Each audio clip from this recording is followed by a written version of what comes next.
with your man. Now step to the right, step to the left, step 3 more times again. Now step to the right, step to the left, step 3 more times again. Only hop. Skole ball. Throw the wham in the circle. Eat 'em up. Low bang. Turn me up. Attention, please. Welcome to NYC. No!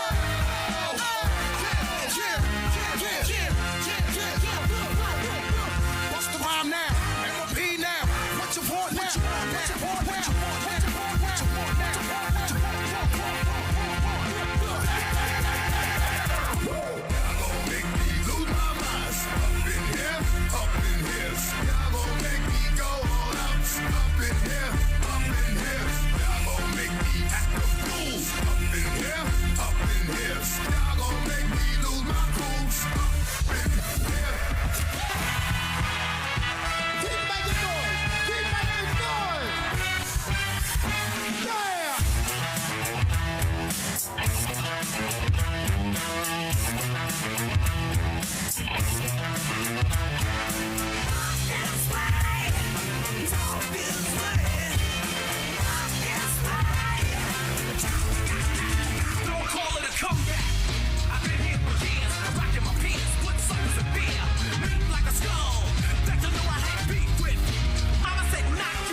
Chug. It's going to be a photo finish, but it looks like Brennan Jackson of your Las Vegas Raiders has taken the win. Here comes the pitch, and it's just that looked like a strike to me. Not sure how much of the chugging he actually did and how much was crushed on his head, but it made up for it with the near strike. All the ladies in the place, make some noise. Y'all gon' make me lose my mind. Up in here. Y'all gon' make me go all out. Up in here. Y'all gon' make me act a fool. Up in here. Y'all gon' make me lose my cool. Up in here. I got some friends in the issue. Maybe they just saying that now because they miss you. Time to miss you. That's why you laying on the back. So get that proof in the church. You tell the truth.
them feet like they're on cloud nine. Just a sexy boy.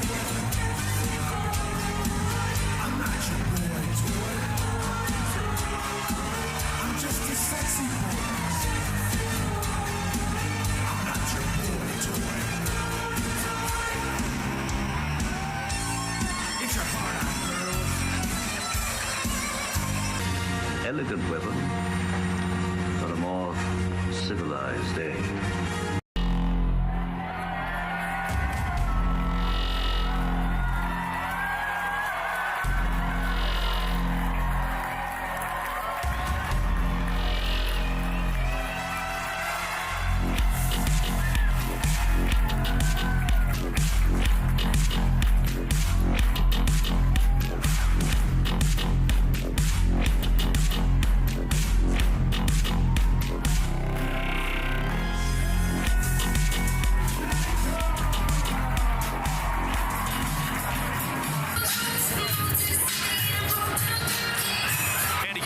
Does not have room. That's what the fans do!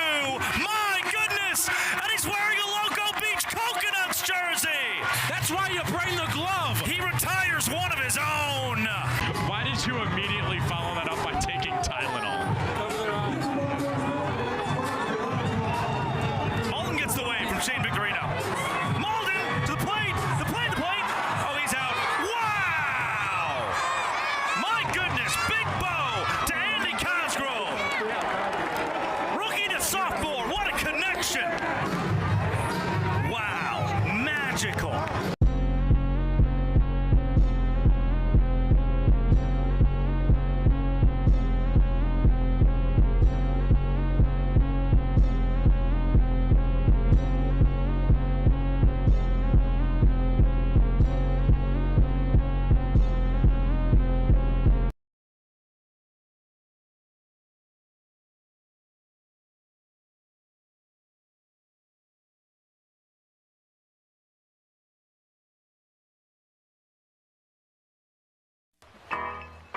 All kids out of the pool for Adult Swim. All kids out.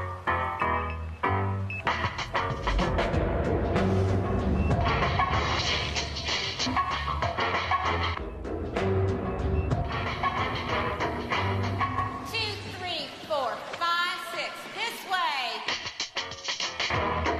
Marlin.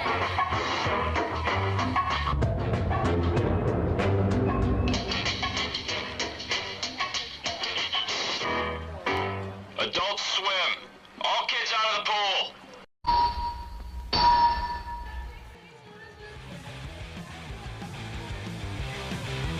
The original rivalry in the sport resumes in the ATL as the Savannah Bananas and the visiting team in this three-game set against the defending champion Party Animals in Truist Park.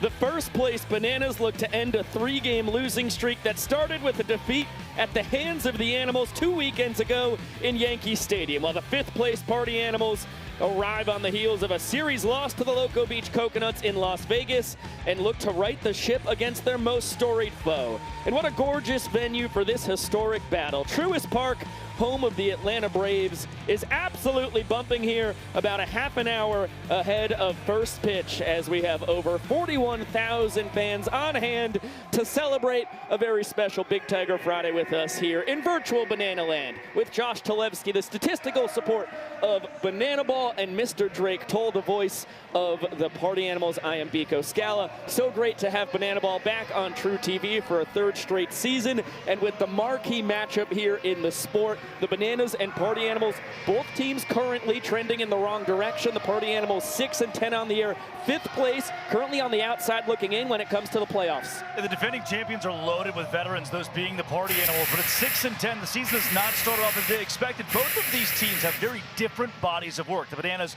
in first place, the Party Animals trending out of the postseason. But given the last 10 days, each of these squads feel like they're in a very similar place. Recency bias in full swing. Yeah, you've got the Party Animals have dropped 2 in a row. The Bananas have lost 3 in a row. Still a 3-game lead in first place. But going back to the Banana Ball Open Final, they've lost 5 out of their last 6, Josh. Yeah, the Bananas very much not used to this sort of thing happening. In fact, it's the first time since June 14th, June 19th, and June 20th of last year that they lost 3 straight games. So it's a little bit of unfamiliar territory. Nonetheless, Tyler Gillum continuing to tinker with this lineup and try and figure out what it's going to take to get this team back in the win column and figure things out as that away team. Well, as we've referenced, it was just 2 weekends ago that these 2 teams battled in the Bronx. Let's see what went down in the home of the New York Yankees. The house that Frankie Moscatello built, as they're calling it here in Bananaland. And how about Garrett Delano? He came out roaring, struck out the side. It was the first fantastic start of the year for Delano. The Party Animals took a 2-1 lead into the bottom of the 9th. Dan Oberst as the golden batter, so close to tying this game, but he was due up next in the order, and as the Bananas lineup flipped on its head, he did not miss this one. That's right, 5th pitch against Peter Holden and Danny Barrels with a game-tying opposite field blast for the Savannah Bananas. Clutch piece of hitting from Oberst, and it was able to send the Bananas to showdowns against the Party Animals. Danny Hosley getting the strikeout in round 3 with the bases loaded. Yeah, that was 3 showdown shutdowns for Hosley. And it's been death, taxes, and blown saves for the Party Animals, which happened in the 9th. You go into showdowns, and all that momentum falls apart, and you fall in night 1 in front of 35,000 sold-out Yankee Stadium. Yeah, D.R. Meadows off the bench, still nursing that sore right hamstring, able to get bat on ball against Peter Holden. He has the walk-off in round 3 of showdowns. But in the Sunday matinee, the Party Animals came out with a vengeance, even against a star-studded Bananas team. Russell Wilson, guy who played for the Gastonia Grizzlies, Jesse Cole's first summer collegiate baseball team all the way back in the early 2000s. He ends up bouncing out with a trick play from Jason Swan. But the special guest not done. How about Tino Martinez? That's right, the 4-time World Series champion getting a pinch hit at bat for the Savannah Bananas in the final inning of play, and the Party Animals up 6 in the ball game. Were very much in cruise control. Dylan Porter set him down swinging, but not only that, Ryan Cox set back to the bench, and then the game ends on a Porter pistol squat trick pitch strikeout to secure a series split with the Bananas and Party Animals. I liked that game a lot better than the first one.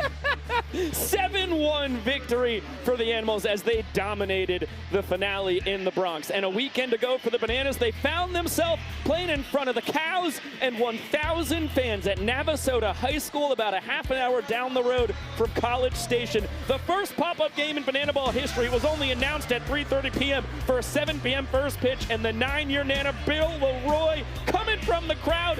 Who else but Billy Barrels, the best hitter when it comes to specialty walk-ups in Bananaball history, and right back to the crowd he shall go. Got to celebrate with 1,000 of his closest friends. That was the main highlight of the night for the Bananas. They fell 5-0 to the Texas Tailgaters in Navasota. But then you had the All-American Rejects doing a post-game concert for all the folks in attendance and All-American Rejects fans as well. It was such a fantastic night and a really cool organic scene. And what a juxtaposition. 2 nights later, the biggest game in Bananaball history. Over 102,000 fans in College Station at Kyle Field, and Reese Alexiadis, the best hitter in football stadiums in Bananaball history. He struck again, his 2nd home run of the year. Both of them have come in football stadiums, and then why not make it 2 home runs? You betcha. Alexiadis, the first 2-homer game in his Bananaball career, and it would lead to an inning win for the Nanners in the 8th, but they would fall short. Robert Anthony Cruz with the game-tying run on first, flies out to the home state kid, Jose Gonzalez Jr., and the red-hot Tailgaters have beat the Bananas 4 straight times, going back to that Bananaball Open final, and it has really gone downhill for the Nanners. They were scorching going into the Open. They have cooled off a lot since then. Yeah, and you see it reflected in that point differential. The Bananas with more than 10 points lost in this span since the Bananaball Open. You see the batting average has taken a significant dip, a big reason why they are averaging less than or 3 fewer runs per game. And then on the pitching side as well, you've seen the strikeout rates drop for the Bananas and the ball force sprints go up. A key reason that earned run average is hovering close to 9 for this Banana staff right now. Look, I won't break your brain with this one. The Bananas aren't hitting the ball well, and they're not pitching well. The Party Party Animals are falling apart late in games. That's the difference. The Bananas are trying to find consistency. The Animals have blown 8 saves and 9 opportunities. That's the difference in two teams that are trending down.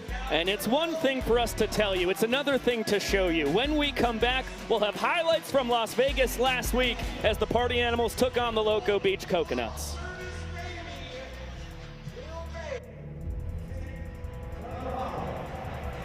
She's had a few too many already. She took the bottle!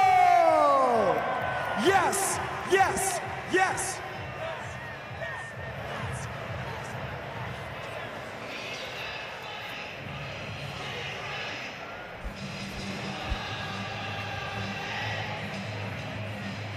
Fans, most ball games start off with a ceremonial first pitch. But if you haven't noticed yet, this is not an ordinary ball game. In the Party Animal Kingdom, instead, we prefer to kick things off with the first chug of the night. So I'm here with Sean and Bobby, and these two beefcakes are gonna face off head to head to see who can chug their can the fastest. Whoever chugs his can first will earn the distinct honor of towing the rubber and firing his can home toward our catcher behind home plate. But that's not all. The stakes have never been higher, because the winner of tonight's first chug will also be crowned tonight's Fan Challenge representative in this ball game. So before we get to chugging, just a quick reminder. This is still a family-friendly show, so I assure you, I've inspected these cans, and they are in fact full of root beer. So please join me and root these guys on as we complete the first chug of the night. Gentlemen, on your marks, get set, chug! Chug! Chug! Chug! Chug! Chug! Slow and steady wins the race. It's gonna be a close one. Both men haven't spilled a drop. It's gonna be a photo finish. Who's it gonna be? And with a crush of the can on his noggin, it looks like Bobby is our champion. Bobby, go ahead. Make that can as aerodynamic as humanly possible. Step on the mound, and let's see what you got, big fella. He's got a fun shirt, and he's a fun guy, knows how to chug. Let's see it. Here's the pitch, rocks and fires, and it's right down the middle, a perfect strike. And if that weren't good enough, let's not forget, Bobby has earned the right.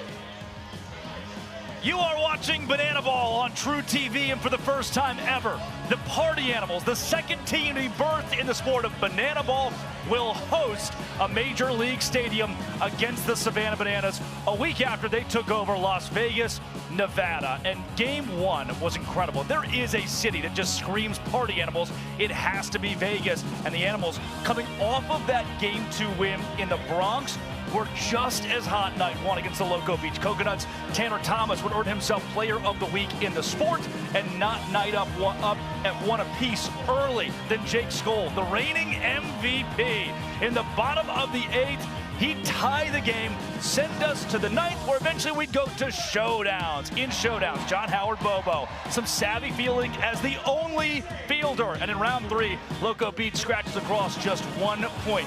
Just for Jake Skole.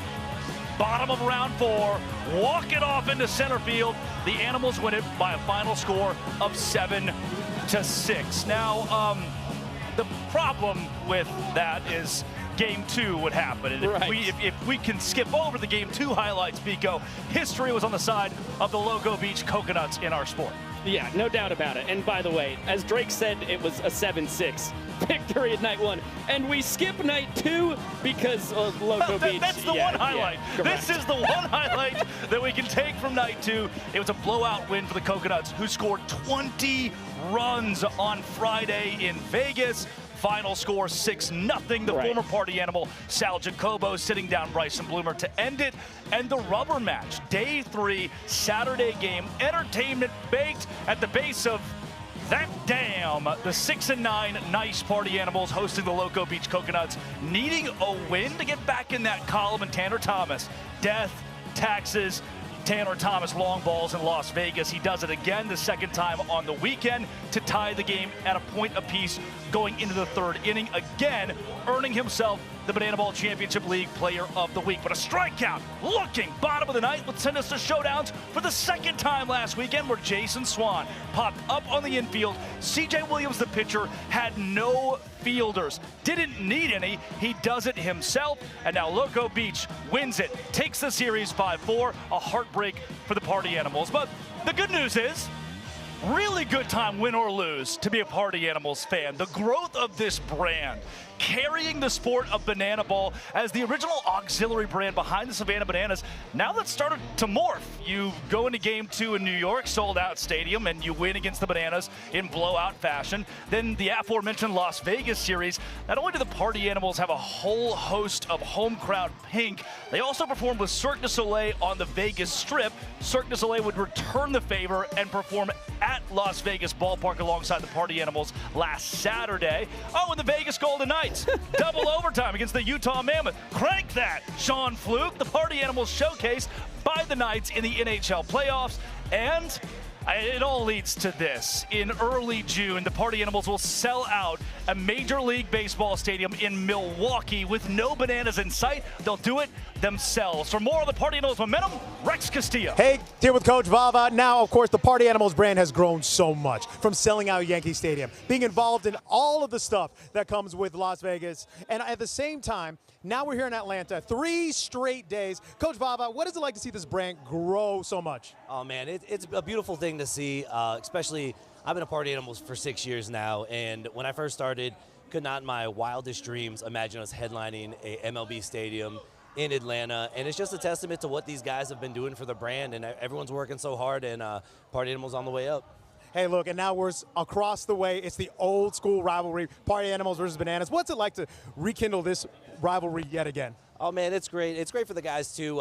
Obviously, we're so comfortable with playing the Bananas. We've done it for so many years. And there's always that really good rivalry between us, the yellow versus the pink. So it's cool. We love playing games against them. I feel like the guys get an extra little edge when we're playing against the Bananas. So it's always a good time playing them. It's always a great game as well. Is it a matter of like always seeing red whenever you see the guys in yellow? And again, things didn't always go the way that you wanted to. The results didn't go your way, but at the same time, this is the way where you can absolutely get things going the right way for the Party Animals. Absolutely. I think there's no better way than to get some momentum going against the Bananas, the team that we first started this all with, first played against from the beginning.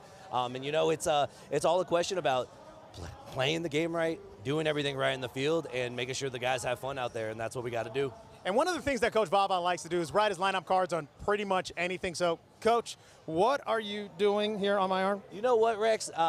Your arm was a perfect size for a lineup card, and you know what? I was like, there's no better way. I needed a lineup card today, and I think this is the perfect one. So I guess we're just going to hope that the Sharpie holds on for the whole 2 hours, and we'll update all of you guys on if there are any lineup changes on my arm. Guys, back to you.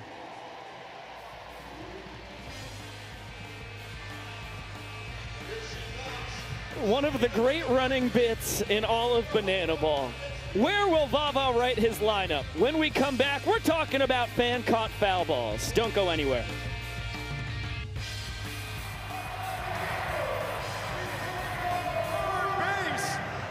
She's that confident that she's getting it all.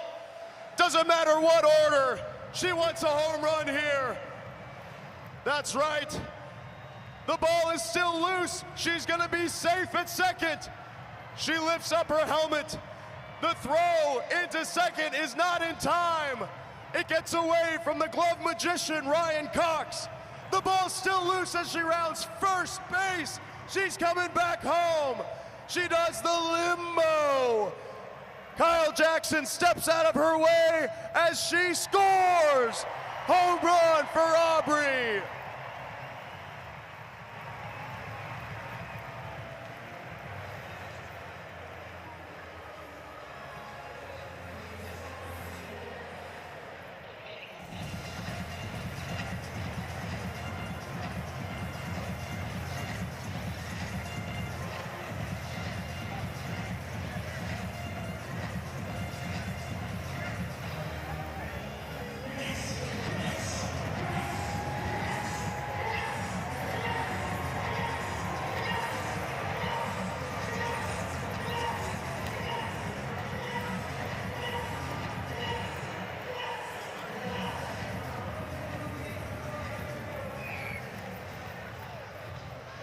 Fans, it is your chance to win big in this weekend's 50-50 raffle. A combined pot from all 3 games this weekend. If you scan the QR code up on the video board, you will be helping out Bananas Foster and the Atlanta Braves Foundation.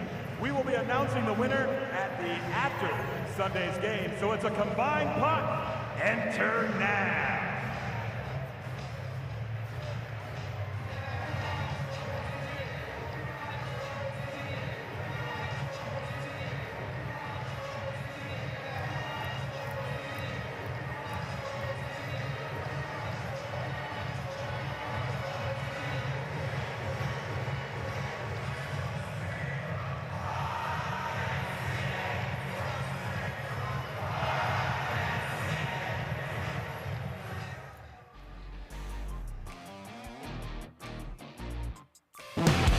Bananaball is the fastest and most entertaining show in sports. And the 11 rules guarantee the most fans-first experience every second. Unbelievable! Welcome to the Bananaball Championship League! Rule number 1, win the inning, win the point. The team that scores the most runs in an inning wins the point. It's a walk-off winner to the deepest part of the field! Oh my goodness! With the equalizer point, trick plays provide the away team an opportunity to earn a point going into the final inning. And in the final inning, every run counts as a point. Rule number 2, Bananaball has a 2-hour time limit, guaranteeing that every game is fast-paced and action-packed. Rule number 3, no stepping out of the batter's box. If you do, it will result in a strike. Max stepped out of the box, and because he stepped out of the box, that's it. Rule number 4, no bunting, because bunting sucks. If you bunt, you'll be thrown out of the game. Rule number 5, batters can steal first base. Ball 3, Gideon taken off for first throw from Leroy in time! Rule number 6, there's no walks. Walks are ball 4 sprints. The batter can advance as far as they want until every position player touches the ball. No defenders have touched the Bananaball. It is a 4-base sprint to open up the ball game. Rule number 7, no mound visits. Nope. Rule number 8, foul balls caught by a fan count as an out. Oh, they caught it! They did! They did caught it on the third court! We're doing a showdown! Rule number 9, the showdowns. In showdowns, the best of the best face off in the biggest moment. One hitter versus one pitcher with one fielder behind him. And the hitter has to score. Deep to right center! See you later! Rule number 10, the Bananaball Challenge rule gives the coaches and you, the fans, a chance to impact a call on the field. Rule number 11, the golden batter. Once a game, each team can give any player an at-bat regardless of the lineup. This offers the biggest matchups on the biggest stage. Big on big. Gamer, let's go! Let's go! Let's go! Get out of here, ball! That thing had a family! And those are the rules of Bananaball.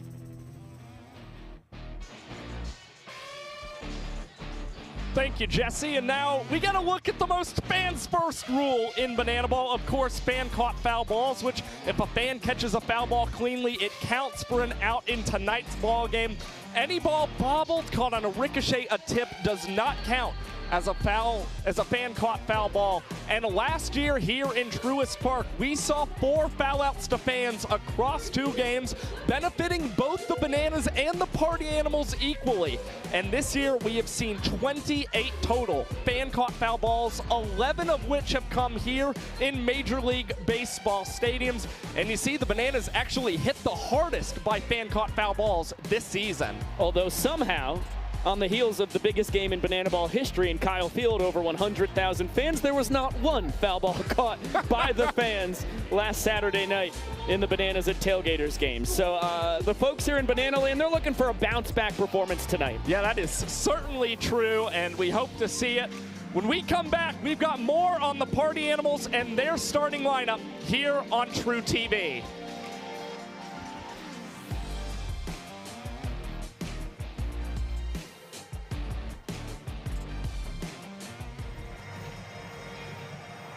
Ooh, rockin' and rollin'.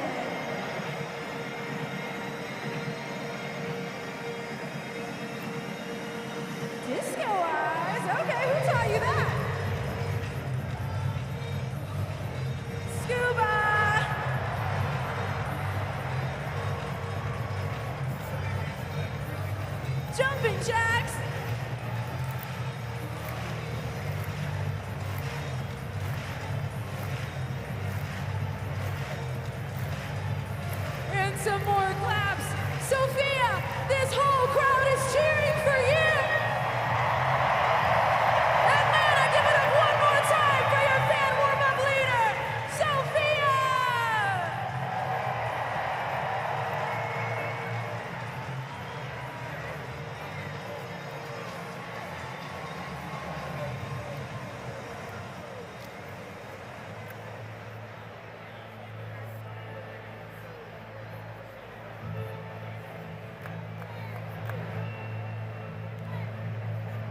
ladies, gentlemen, boys and girls, and partiers from around the world. Tonight, you and thousands of your friends here live, and thousands more watching at home, have gathered here to witness something beyond your wildest imaginations. From 6th Street to Bourbon Street, from Tampa Bay to Broadway, party people come from across the globe to witness this. This is not baseball. This is the Rage Cage, where the wildest, craziest, sexiest players step into the gauntlet. This is a game of the fans, by the fans, and for the fans. But this is not your granddad's pastime. This is not just another night at the ballpark. This game is baseball by birth, fruit by name, and an absolute worldwide phenomenon by the grace of God, featuring Lil Jon. This is the time for this sold-out crowd. 40. To what great fortune do we owe the honor of sentience for a time such as this? History will be made in Atlanta, Georgia. Truist Park, the home of the Braves, where the Party Animals, for the first time in their history, their inception back in 2020, will host a Major League Baseball stadium against the Savannah Bananas as a home team. The town is painted pink, and here they come, the Party Animals. The starting lineup for your Party Animals. Coming from the front of Section 10, tonight's catcher, number 5, Andy Cosgrove.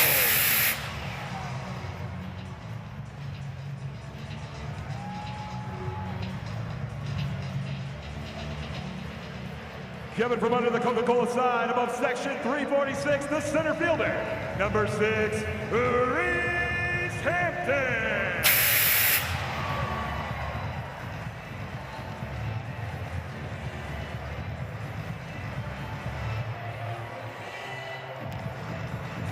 Coming from above the staircase between sections 410 and 411, the extra hitter. He wears X. James Skole.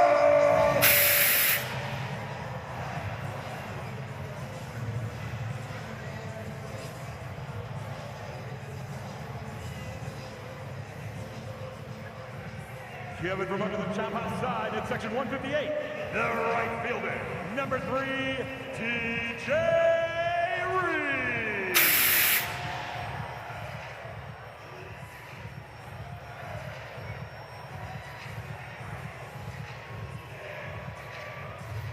Coming from the Jackie Robinson staircase at section 242, the first baseman, number 2, Jason Swan.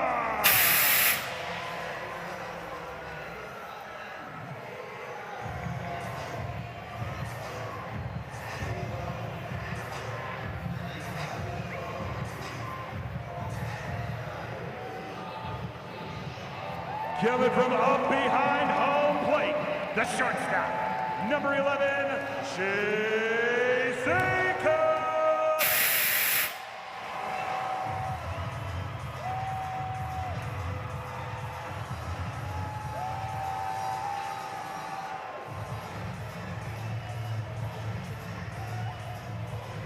Coming from the Chipper Jones staircase between sections 216 and 217, tonight's designated hitter. He wears 407, Mike Ballard.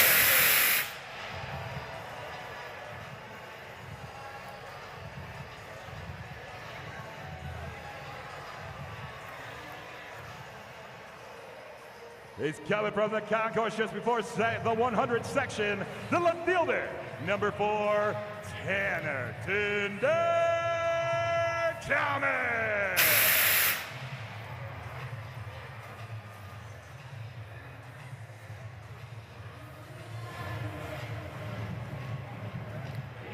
Top of the third base dugout, the second baseman, number 9, Dustin Baber.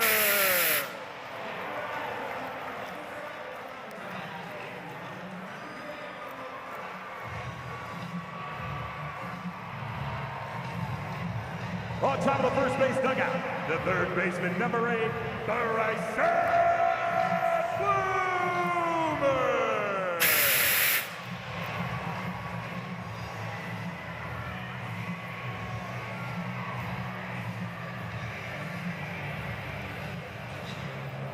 Coming out of the first base dugout tunnel, tonight's starting pitcher, wearing #777, Garrett Delano.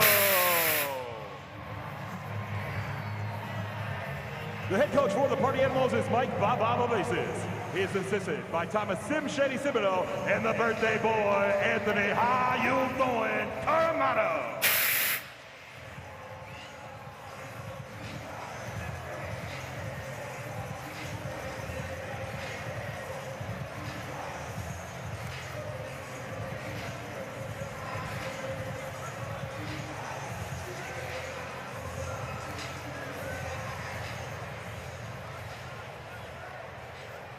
Fans, we ask that you remain standing as we celebrate the life of an American incredible innovator, television staple, and Atlanta Braves legend, Ted Turner.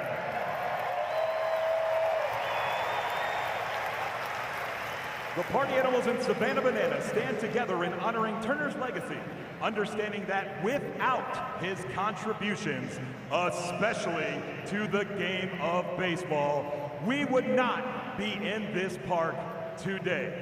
Ladies and gentlemen, to the life and legacy of Ted Turner!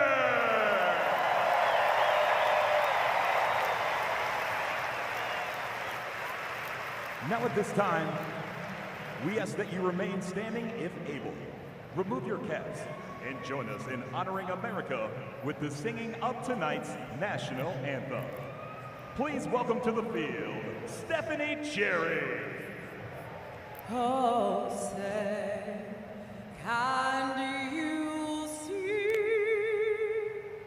by the dawn's early light what so proudly we hailed at the twilight's last gleaming, whose broad stripes and bright stars through the perilous fight.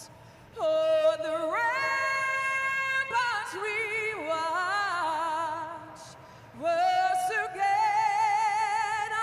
gallantly streaming, and the rockets red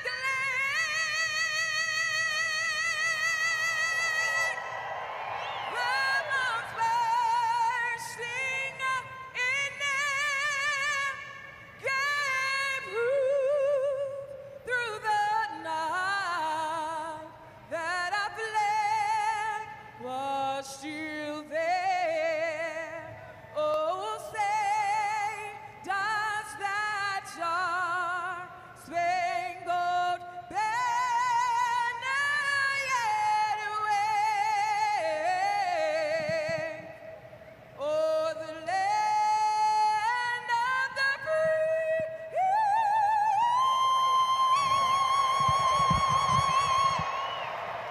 And the home of the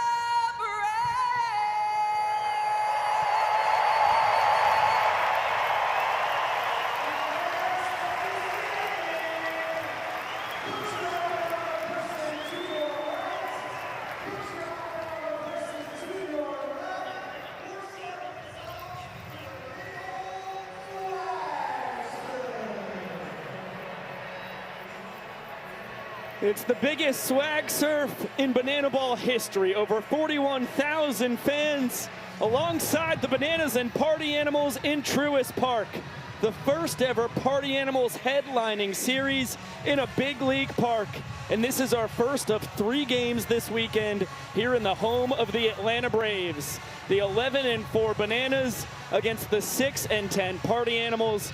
And we are so happy to get to bring it to you live here on True TV and the Party Animals YouTube channel. As we welcome you back inside with Josh Tolevsky, Drake Toll, I am Biko Scala. Happy Big Tiger Friday. Wouldn't rather be spending it anywhere else on planet Earth as we get to see the marquee matchup in the sport. 5th game this year between the Bananas and Party Animals. There's a 9-year-old, section 306, that was in science class 3 hours ago and rushed to get to the ballpark, just got set down, cotton candy, popcorn, it's already all over his face. That 9-year-old kid is in for the time of his life. And there's a 9-year-old sitting on the couch right now watching this sport for the first time who's about to find out. Welcome to it. We cannot wait to see what unfolds here tonight. And Josh, 2 teams treading in the wrong direction currently, although the Bananas still 3-game advantage when it comes to the #1 seed. And you just get the feeling that something is finally going to give in this series, considering through the first 4 matchups, Bananas winners of 2 games, Party Animals winners of 2 games. Now with this 3-game set, one team is finally going to emerge victorious when it comes to this season series. A 3-game set, and it all unfolds across these next 3 days. Let's get a look at the Party Animals' defensive alignment as they are the home team for all 3 of these games here in the ATL. Left to right in the outfield, it's Tanner Thomas, Reese Hampton, and Jake Skole. Third to first in the infield, you see Bryson Bloomer, Chase Acuff, Dustin Baber, and Jason Swan. Andy Cosgrove is behind the plate. John Howard Bobo is the designated fielder. Yeah, and it's Dustin Baber, the guy you're really looking for right now. Had 2-3 trick play games last weekend for the Party Animals. And Jake Skole, the hometown kid, making his first start in right field since the 25th of April. Good to see him getting healthier and healthier. And in the middle of it all, with 1 trick play on his season, Garrett Delano. It is his 5th Bananaball World Tour. He's one of the best pitchers in the history of the sport. The overall numbers this year across his team-leading 28 innings pitched, not what you want, but back-to-back fantastic starts for 777s. He was the MVP of the Bananaball Championship last year for these defending champion Party Animals. So those numbers are just him ramping up in the 2026 season. I can promise you in that clubhouse, every single guy in the black and pink has complete confidence in Garrett Delano anytime he's on the bump.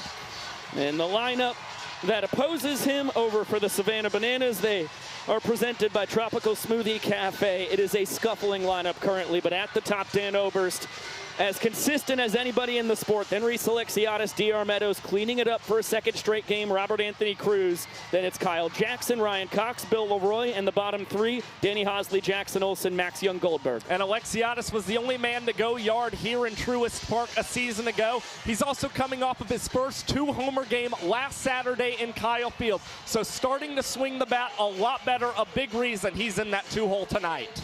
We kick off a 3-game series here in Atlanta. There's only one thing to do. Let's get it down to AJ Kirsch. Now coming to the mound to throw the first pitch, which actually counts. An 8-time All-Star, a National Baseball Hall of Famer, and a World Series champion with your Atlanta Braves, Chipper Jones!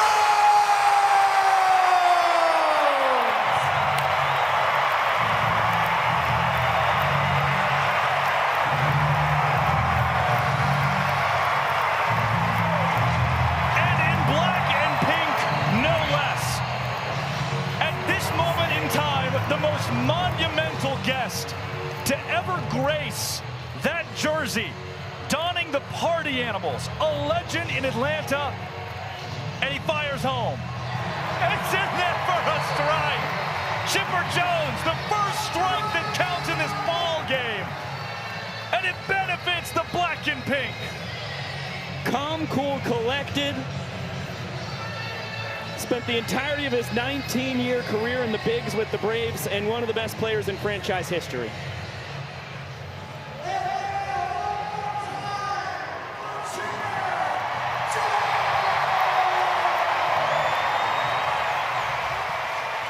Still got some good velo on the fastball, too. It's not a throw across the diamond, but he gunned that in. All right, AJ. The moment you have been waiting for has arrived. It is time to kick off the greatest party in sports. We're going to count it down to start the patented Bananaball 2-hour time limit clock. And instead of 0, I need each and every one of you to yell, "Start the party," as loud as you can. Here we go. 3, 2, 1. Showtime! And away we go. Gentlemen, shake hands, slap butts. Let's play banana ball. Garrett Delano dominated this Bananas lineup 2 weekends ago in the Bronx. And he started it by striking out the side in the first. Dan Oberst, his longtime jiu-jitsu sparring partner, one of those 3 Ks in Yankee Stadium. Across the last 9 innings, Garrett Delano, just 2 earned runs, has given up a pair of homers. That's been his bugaboo this year. 7 hits, 2 sprints, 7 strikeouts. Bouncer to Baber, between the legs. Heck of a start for the Party Animals. And in all 3 of these games, the Savannah Bananas could secure the equalizer point. If they have more trick plays than the home team Party Animals going into the final inning, they'll be awarded an added point. Those trick plays are going to be huge for the black and pink. And early on in the ball games, you want to try and put as much pressure on as possible. Really nice, easy play for Dustin Baber to make. Doesn't try and do too much. And the Animals on the board quickly in that trick play department. 20th trick play of the year for Derek Ginger. As Reese Alexiadis takes a fastball for strike 1. He was the only hitter to homer in the 2-game set between these 2 teams in Atlanta last year. And he did it against Garrett Delano. Delano attacking the zone, 13 ball 4 sprints in his 28 innings this year. That's a number that's too high for his account. Looks great so far. 1-2 count now on Alexiadis. This is the 16th game for the Bananas. It's his 15th time suiting up in the 2-hole in the order.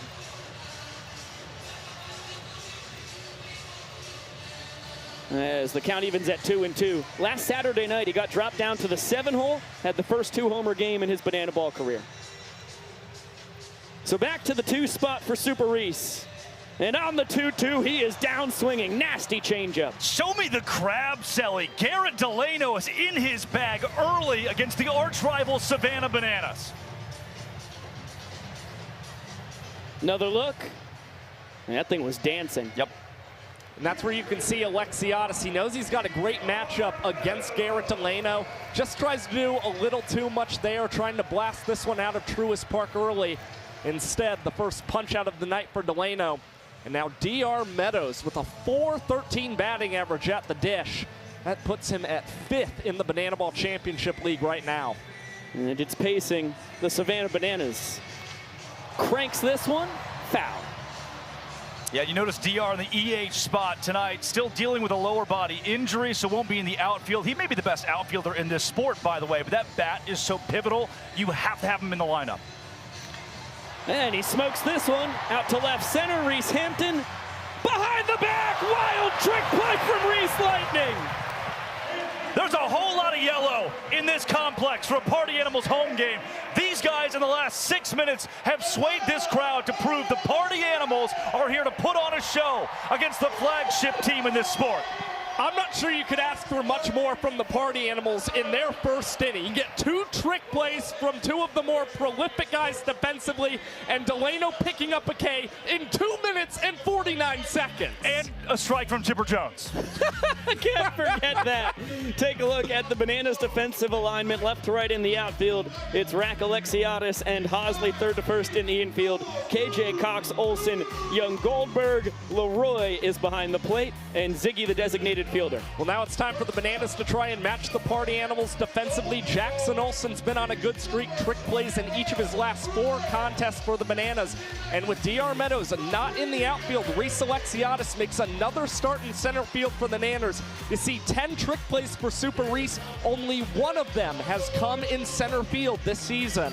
And it is dueling Florida men in Atlanta here today. Delano out of Callahan, Austin Drury out of Land O'Lakes, and the Banana Ball rookie, the 4th overall draft pick, absolutely stupendous. A team high 21 in 2/3 innings pitched.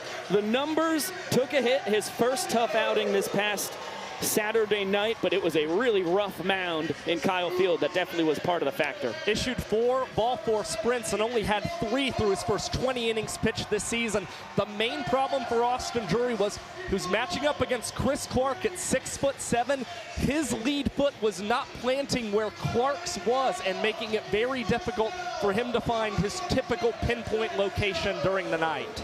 Let's take a look at the Party Animals starting lineup presented by Tropical Smoothie Cafe, and what a switch-up this is. Andy Cosgrove at the top, then it's Hampton, Skole, and Reeves, followed by Swan, Acuff, Ballard, Thomas, Baber, and Bloomer. Cosgrove's the Rookie of the Year last season. Hampton, a long-term minor league guy with the Detroit Tigers. Both of those guys batting right at the Mendoza line is not indicative of their true talent at the plate.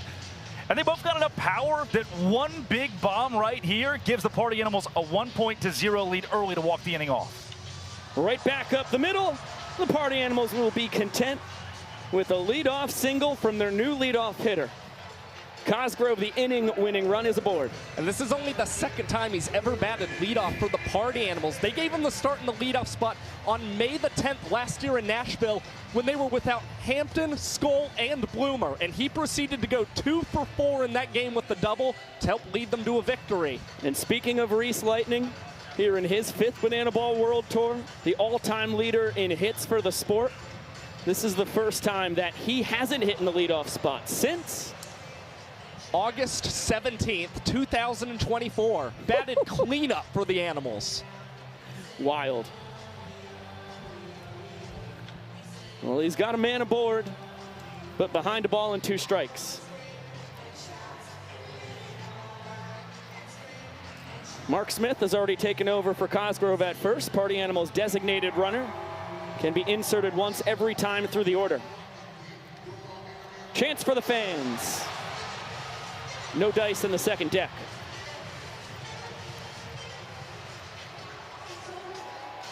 And although Hampton only hitting 200 this year, he's getting on base at a 351 clip. Couple homers, couple doubles. He's never been an extremely quick starter, but he's such a professional hitter. Former Tigers, Diamondbacks minor leaguer. You know the bat's going to come around. Yeah, uptick in strikeouts, too. Different approach this season. Now he's starting to choke up the bat, take ABs longer, and dial it in. Check on Smith over at first. Which is what you expect from not just a minor league veteran, but now a banana ball veteran, Reese Hampton. He's figured this game out. Mark Smith 4 for 4 in his stolen base tries here in his second tour. Soft contact. Cox and KJ coming together. Coxey tip. KJ behind the back. We're tied at 2 trick plays apiece. And I think we're going to have somebody special joining Jake Skole.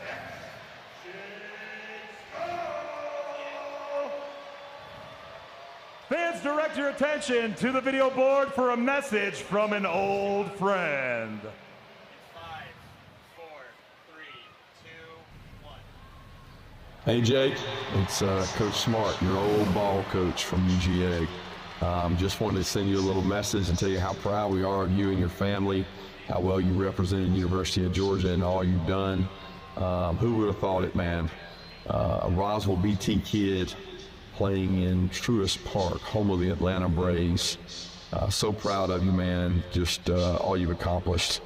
And we'll see you soon. Go Dogs.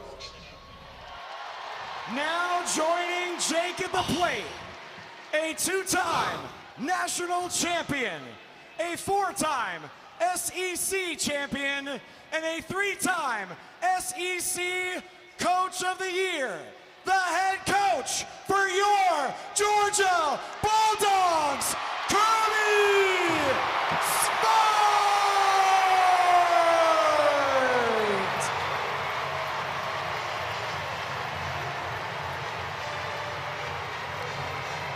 What an emotional moment. Jake Skole, the former 2-time practice squad player of the year at the University of Georgia, selfless. That's the kind of guy that helped build a national championship program. And Kirby Smart said no one better at helping create culture in Athens, Georgia than Jake Skole. And to be here tonight to honor him,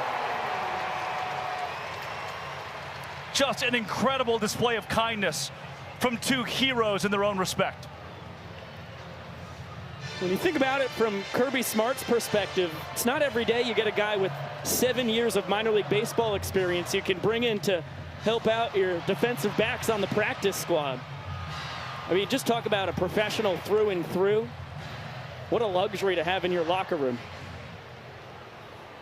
That was Skole's side quest between minor league baseball and his unbelievable banana ball career, the all-time home run leader in the sport, and the defending MVP.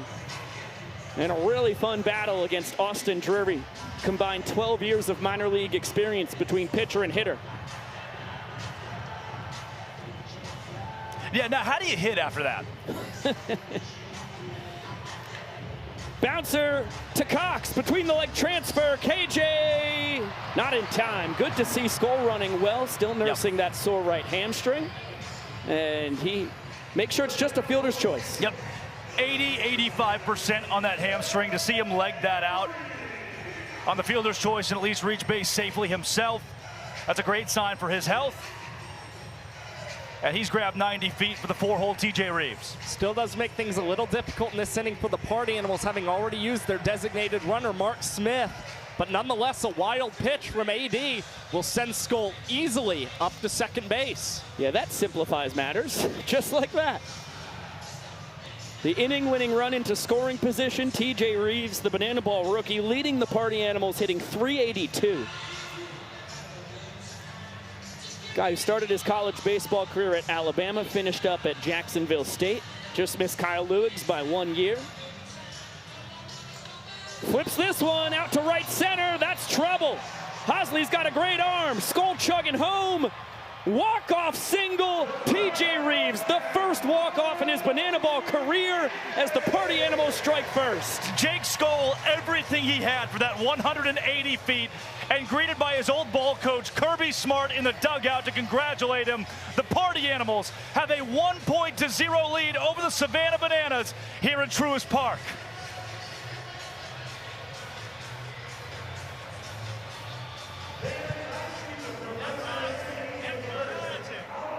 Track, fellas, what's going on? I'll tell you what's going on. We have one of the weirdest games we've ever played here at Banana Ball. We call this game mattress surfing. When I say go, each couple are going to have to take turns running and sliding that mattress as far as they can, roll right off, and then their partner's going to repeat that process until they cross that finish line. Professor, who do you have over there? I've got Travis and Allison, and they are just friends. They are just friends. His wife is up in the stands. She didn't want to do it. It's weird, but they are a lot of synergy. You're going down, AJ. Well, we got Mitchell and Taylor over here, and I'm feeling pretty good about our team. Let's find out who the better mattress surfers are in 3, 2, 1, go! Oh, we're off to a good start over on this side. Oh, yeah. We're cooking with gas here.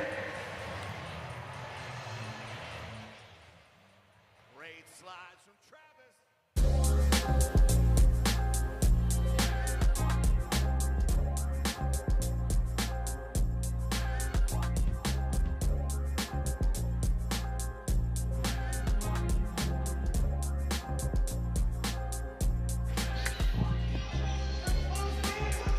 It's really his number. Try it out, everybody.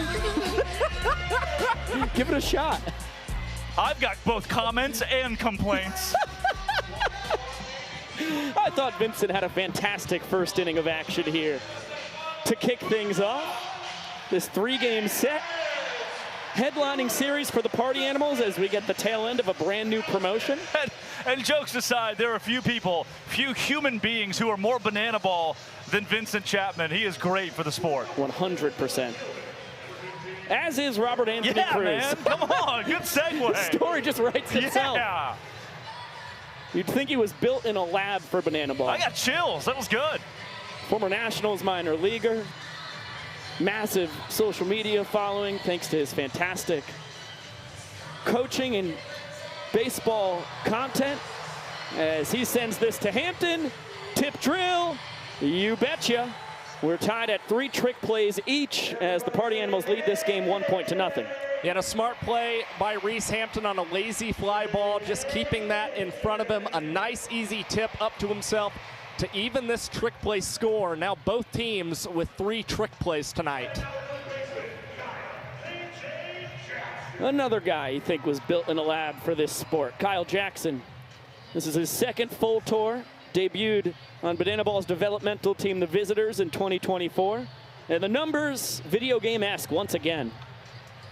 He was the runner-up for the Rookie of the Year last year, losing to the Party Animals catcher, Andy Cosgrove. But not for a lack of fantastic numbers. KJ led last year's tour of 481 on-base percentage, comes in reaching base at a 455 clip tonight, hitting 362. And a Bananas team high 8 extra base hits, trying to turn it into 9. He's going to test the arm of Jake Skole. And KJ, his team leading 5th double. And that's what the Bananas are hoping to see from Kyle Jackson. Excellent hustle and his first extra base hit since March the 28th against the Indianapolis Clowns that helped him complete his cycle. So if the Bananas want to get back in these win columns, they are going to need Kyle Jackson to play like the superstar that he is. Ryan Cox having a pretty ridiculous 5th Bananaball World Tour. Another legend of the sport. Known for his prowess defensively, but what a hitter he's turned into. It's the only player in the history of the sport with more than 600 trick plays. Nobody else has gotten to 400 yet, for reference. But hitting 345, OPS above 1,100. Team high 14 ball 4 sprints. He's only struck out 6 times. 32% of his plate appearances this season have resulted in ball 4 sprints for Ryan Cox. It's been incredibly productive as this one is bounced over to Dustin Baber at second, and he'll go between the legs for a second time tonight and put the Party Animals back out in front in the trick play lead. KJ scampers over to third, 2 outs with Bill Leroy coming up. And it's been Baber and Hampton, 2 trick plays apiece. Pacing the Party Animals, and son of a gun, look at the numbers for Bill Leroy in April. He was just about unstoppable. Can't complain when your batting average is north of 500, your OPS is above 1,600.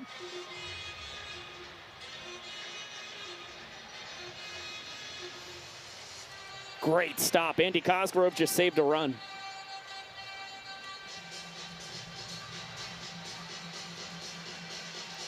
Leroy on the year hitting 375. His maiden voyage in Bananaland was the same as Garrett Delano. Teammates in 2018 as collegiate Savannah Bananas. And battery mates. Bill fouls the fastball straight back.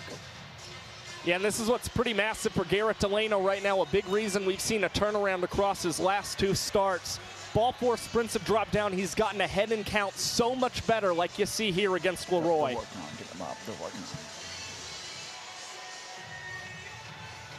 Wow, heck of a take on the changeup. Just misses down and out. And Deuce is wild. No reaction from Delano, too. He's cool as a cucumber out there. This is strictly business. KJ leads off third. Leroy trying to bring him in.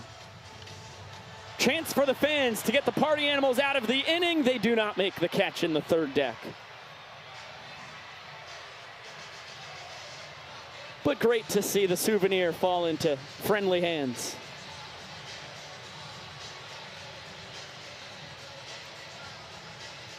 Another 2-2. Great take by Leroy. Cosgrove, a heck of a job smothering that.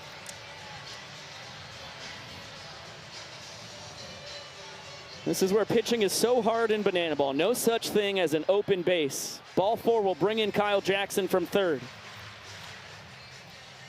The payoff. Fouled away. Another chance for the fans. No catch. Yeah, that level of discipline from Bill Leroy, just to find a piece of the ball, makes it doubly tough on Delano to have to keep filling up the zone. Another 3-2. Called strike 3. Garrett Delano, this is as good as we've seen him in all of 2026. Dominant, and strands Kyle Jackson at third base. The Party Animals still lead at 1-0, and the Bananas are held off the board.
To the bottom of the second we go here. Bananas against Party Animals in Truist Park. Beautiful ballpark. Built and opened in 2017. And Ted Turner on the cover of Sports Illustrated, hanging out with us here in the press box. Rest in peace to the legend. Yeah, man, such a cool moment pregame, right before the national anthem. A moment of celebration for the life of Ted Turner. Had everybody in this place up on their feet and cheering for an icon in sports, an icon in baseball, in television. If not for Ted Turner, millions of Americans would not have had the access they had. Not just great TV, but the Atlanta Braves. There are, Carson Bowen, our very own, tweeted this week, he made every effort for kids in Montana to become Braves fans.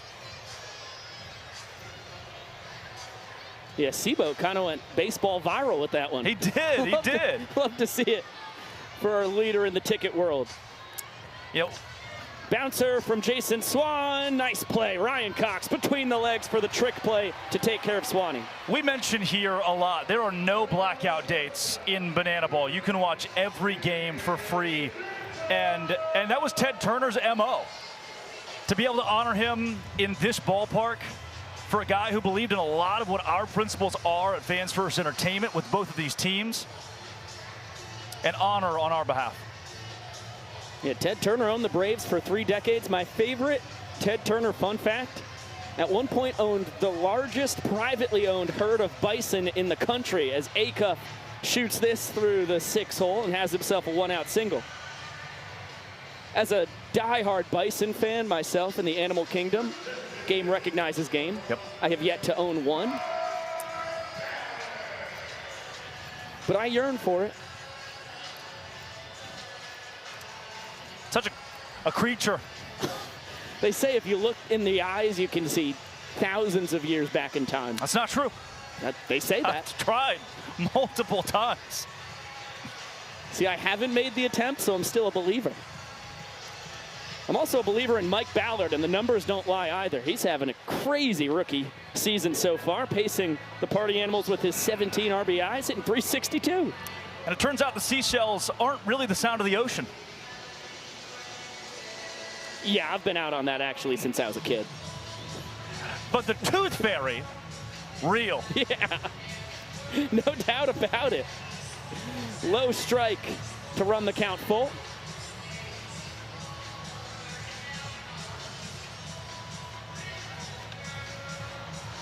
Lifted deep down the right field line, and Danny Hosley, basket catch, not a lot of room to play with. Danny Do-It-All showing off the range. And you saw such an uncomfortable catch for Danny Hosley because he really didn't think he was going to have any more room as he was nearing that wall down the right field line. Impressive play from Hosley to stay with that banana ball and record a second out in the inning for Austin Drury, especially against a red-hot batting Ballard. Speaking of red hot, got a quick look at the numbers for Tanner Thomas en route to winning Bananaball Player of the Week last week. Couple of long balls in Las Vegas on night 2 and night 3 for the Party Animals. 2 of the few bright spots in a couple of games where the Animals fell hard to the Loco Beach Coconuts. There was a blowout loss Saturday. Right. And then a heartbreaker in showdowns. They get a blowout on Friday, heartbreaker on Saturday.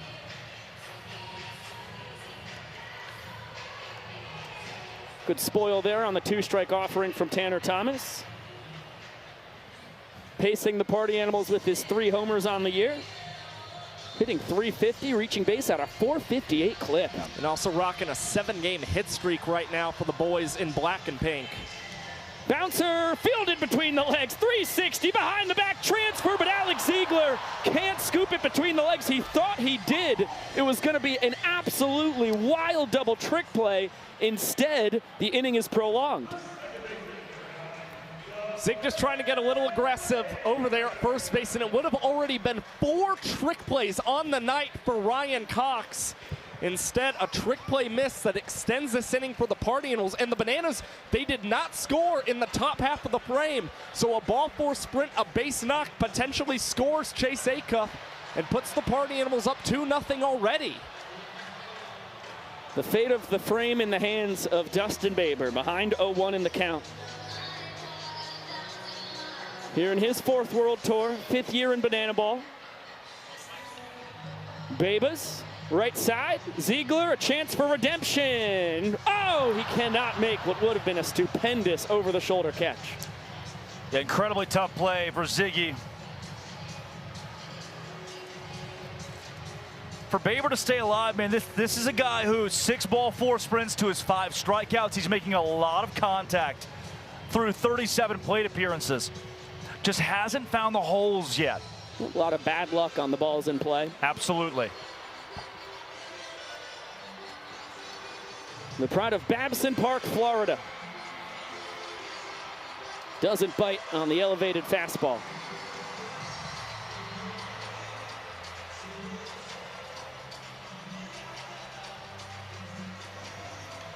Liner up the middle, charging in. Alexiadis takes it on a hop. He's got a cannon. The throw home offline. Acuff scores. Dustin Baber in the clutch to double the lead for the Animals. Dustin Baber in front of 40,000.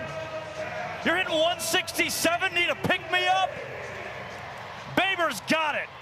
The Party Animals early, 2-0 over the Savannah Bananas on True TV.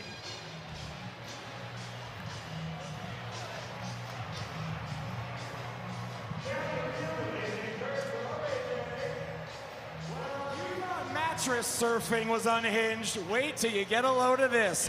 We've got 4 contestants who are about to embark on a race where they are going to have to start by putting on ridiculously oversized pants, hop their way over to their partners where they are going to have to step into a separate leg of the same pants and hop their way back to the finish line. They're filling some pretty big britches, and there's a good chance they're gonna take a tumble, which is why we call this Britches Be Trippin'. Are you ready? Go! Into that single leg of these oversized pants. Look at those hopping skills. You've done this before, haven't you? It is a close race. Oh no. Britches have tripped. You're doing great. Oh, down she goes again. And we've got some teamwork. You're watching Bananaball on True TV, presented by Tropical Smoothie Cafe. 2 innings in the books, 2 points on the board for the Party Animals.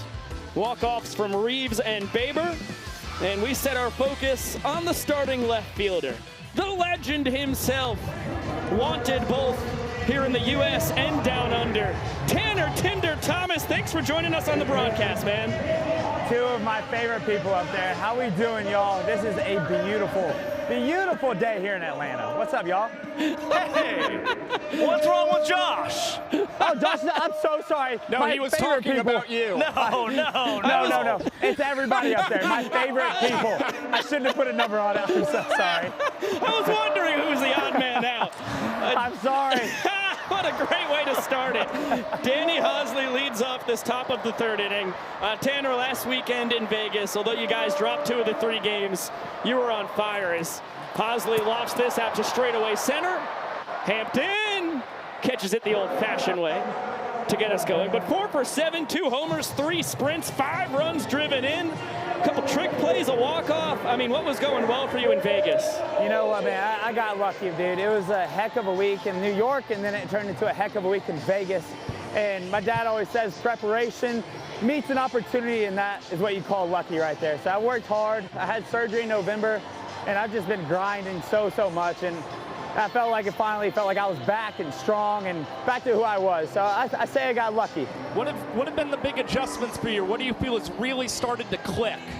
You know what, man? I started taking everything slow, taking a deep breath in the box, not trying to get sped up.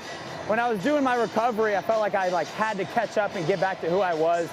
But then finally, I felt like I was strong enough and slowing the game down, and it is what it is now. So I finally just trusted myself at the plate, slowed things down, and stuff started clicking again.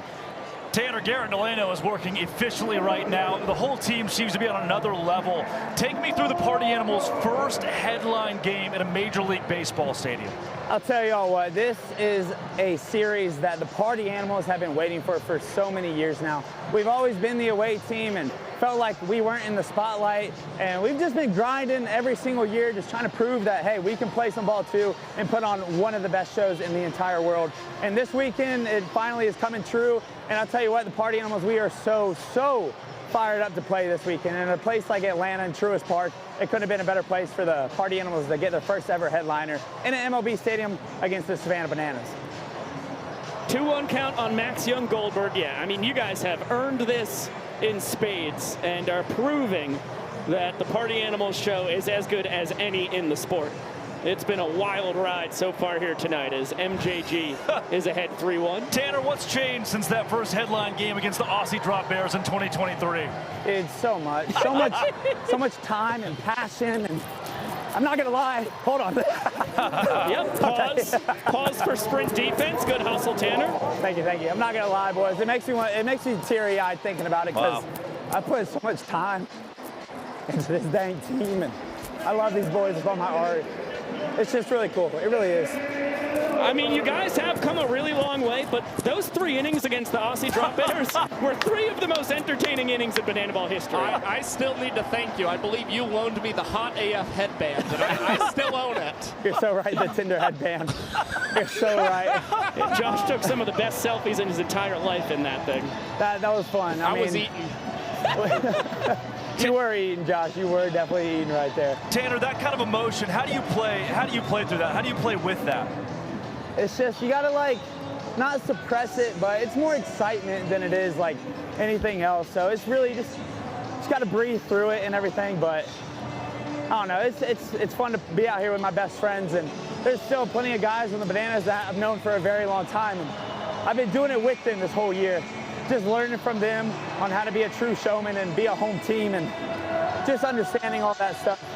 So it really is cool. I mean, you just kind of do it. I mean, if that doesn't tell you we're passionate, then I don't know what will. We want to do this. We want to put smiles on people's faces. That's what it's all about, and it makes us happy too. Check on Bryce Grazaffi. Wow. Ahead of the tag, just barely. Bryson Wheeler, the crew chief, with the call. And Tanner, what about being the underdog for so long creates this sort of atmosphere on a day like today? I mean, like I said earlier, being the second team, which some people don't see it like that, but we've always felt like we're the second team in this whole thing. And we've always wanted it. We've always wanted it. And we work hard and we post double the amount of posts to try and get this spotlight and get more fans. And Jared Orton said it today, and Jesse says it all the time. You get fans by one fan at a time, making someone's day and making their experience awesome. So the last few years, we've gone fan by fan to try and get more fans for the party animals. And that's just been a grind for multiple years, and it finally feels like it's paying off. Yeah, that's cool. 1-2 pitch. Dan Over's laser beam. Reese Hampton saves the frame for the Animals. This team is clicking like they have not clicked in 2026 yet. Tanner Thomas, whatever's happening right now, please do not stop. It's our time, baby. Thank you, boys. I appreciate y'all. Thank you so much, Tanner. Best of luck tonight. Thank you, thank you. See y'all later. Love y'all. Love you. Love you, Tanner.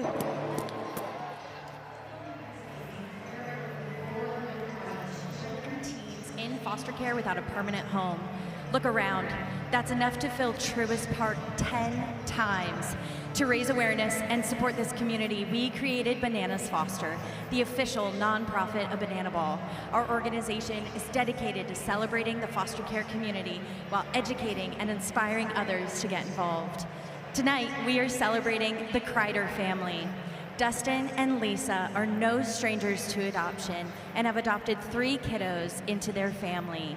Beyond their work as parents, they are also volunteers as mentors to children and teens experiencing foster care, which led them to Brenda. They were mentoring Brenda as volunteers, and Brenda needed a new foster home. So they became licensed foster parents to take her in.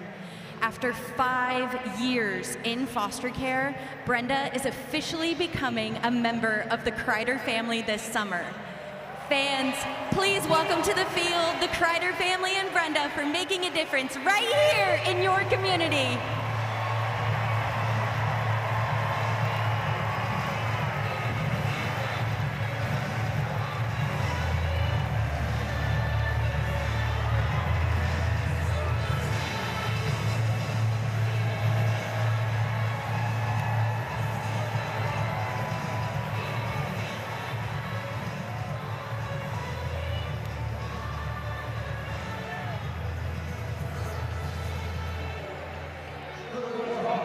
This is what it's all about right here. Another massive shout out to Dustin and Lisa Kreider, superheroes in the foster care community. And what a special announcement. Congratulations to Brenda finding her forever family as well. I mean, that's why we do it. Man, and the growth of the sport, again, I want to touch the little details. Everything speaks for them to be in Party Animals jerseys and walk out in the middle of the field amongst a crowd that's a great mix of Animals and Bananas fans. This is special. Tonight is so special from a Party Animals perspective, from a Bananaball Championship League perspective. And I tell you what, Garrett Delano, you want to talk special? Yeah. Here's a guy who in the last 2 innings has stranded a man in scoring position, and after a rough start to his 2026, a catastrophic start if you asked him, to his 2026, Delano looks as good as he has all year. Tonight, he's fooling guys on the mound. Yeah, so far 3 scoreless frames twirled by Delano with 3 strikeouts, and he has really turned the corner after the Bananaball Open. These last 2 starts, fantastic. Yeah, I mean, he had more ball four sprints than strikeouts before the Open. Since then, if you include tonight, 10 strikeouts for Delano, only 3 sprints allowed. And you see so many fewer base runners per inning for Garrett Delano right now. Was averaging over 2 before the Open, now down to 1 per inning pitch. And a big reason he's working a lot faster. And for 777, he's only had 2 3-ball counts through the first 11 guys he's faced, as Ryan Cox lays out and flashes the leather yet again tonight and does the Jordan finger, or the Matumbo finger wag. What an incredible play from Ryan Cox. Oh my gosh, that's as good of a snag as they get on a Bananaball field. And that's back-to-back weekends with a web gem for Cox. He's known for the trick plays, but back-to-back weekends, he's laid out to take a hit away from a worthy foe. Yeah. Well, here's the thing. I mean, the Bananas are spending so much time game planning for their opponents. These guys know exactly where they need to set up against specific guys in that batter's box. Cox positioned himself perfectly against Bloomer, who's been very, very much pull happy this season. Low strike. Andy Cosgrove not a fan of the call from Vincent Chapman. Gets Austin Drury back in this plate appearance. And now the count even at 2-2. Another fastball poured in. First pitch Cos saw tonight. Took a healthy hack, had a single, helped the Animals walk off that first inning. And he's got himself another. 2 for 2 on the night in the leadoff spot for the former Twins minor leaguer. That's a guy who, he'd tell you, has been frustrated over the first couple of months of this season. And a lot of times, he gets the draw of facing an entertainment pitcher, like a Stilts. And causes just a lot of weak contact, pop-ups, hard-hit balls that go right to somebody. Now he's 2 for 2 this evening. Massive confidence boost for a guy that would tell you he needs it. Reese Hampton, good charge into this. And we're straight to Robert Anthony Cruz. Was thinking about a backflip catch, just couldn't line it up perfectly. Yeah, that ball was continuing to carry on Robert Anthony Cruz, and you can see it in his smile as he throws that back into the infield. Was not expecting that ball to continue to drift on him. Nonetheless, Drury with 2 outs, and it's up to the Bananas to have some sure defense behind him, unlike the last inning, which led to that Animals walk-off. Jake Skole, known for the thump in his bat. It was his hustle that got the first point on the board tonight for the Party Animals. Hamstrings at 80%. The dude can't run, he can't sprint. But he legged around all 4 bases. Fielder's choice, swipe a bag, 180 feet on a bloop single. And you've just got to know, that's the stuff that Kirby Smart was used to seeing out of Jake Skole when he was on that practice team. I mean, what an incredible human being. His fiance Avery, their son Jet in the ballpark tonight.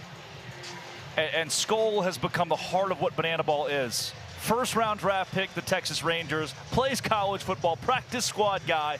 Now here he's a star. I think about it, he spent his entire life with the highest expectations possible, reaching for that. And at the age of 30, finds himself in this sport, and now a few years later is the king of this sport, the MVP. Putting up a heck of a fight here. Finally sees his first ball from Drury.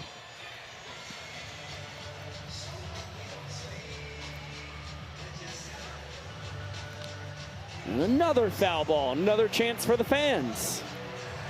I mean, think about, you're on the practice squad as a senior. Your football season ends. What's next in your life? What's next in your career? What are you going to do now?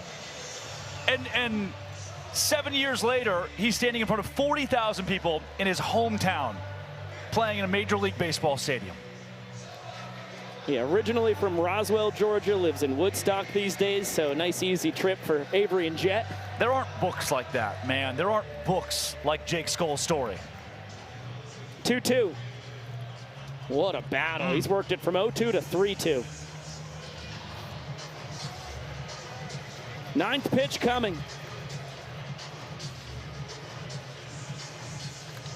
And a high fly ball, medium depth. Hosley with the call and the catch.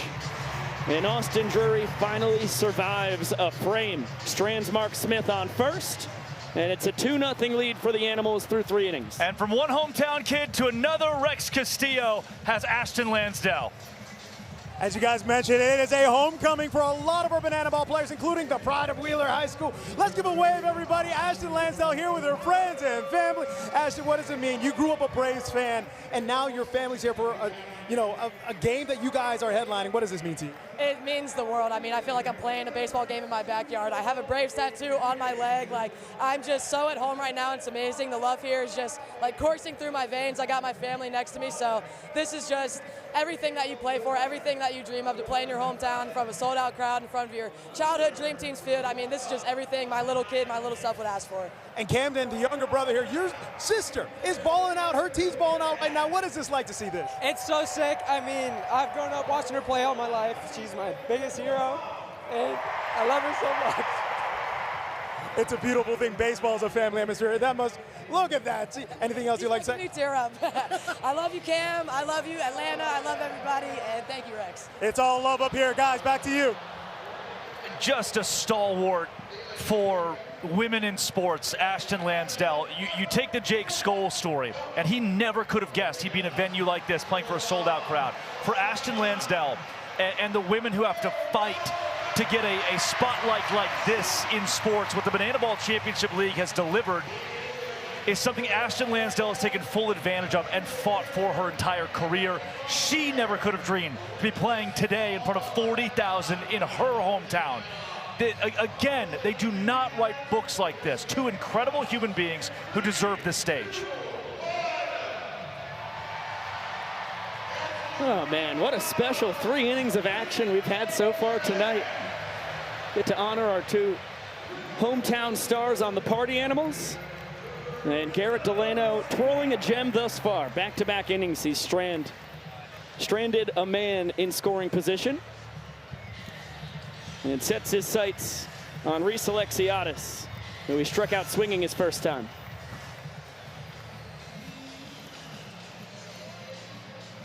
Two balls, no strikes on Super Reese. 2, 3, and 4 in the lineup due to swing it here for the Bananas, chasing 2 points. Pop right side. Little Bermuda Triangle action. Who's going to call it? Swan. What a play. Jason Swan. Out number 1. I'll tell you what, it's just great play after another right now for the Party Animals. You consider the trick plays you've seen from these guys, the sliding grab from Hampton to end the inning, and now that over-the-shoulder grab from Jason Swan. Yeah, he's hopping up. He wants to be celebrated by the fans here in Truist Park. What a phenomenal catch. That's in fair territory too, Josh. A bobble from Swan right there, 2 bags from the speedy Alexiadis. Exactly. A great play by the first baseman. DR Meadows, similar pop, right side, Jason Swan makes out number 2. Much lower level when it comes to the degree of difficulty on that one. You know, I think we've talked an awful lot about, you know, some of the ups and downs for Garrett Delano this season. Yep. But for the most part, it really hasn't been the case against the Savannah Bananas. And you can just look at things such as the opponent's batting average for Delano. It's .316 overall this season, but the Bananas at a .256 mark currently against Garrett Delano. Just goes to show he's had a lot of success when he's faced the guys in yellow. Soft one, that one sneaks by Swan. Trying for the trifecta here in the 4th inning, but Robert Anthony Cruz has himself a 2-out knock.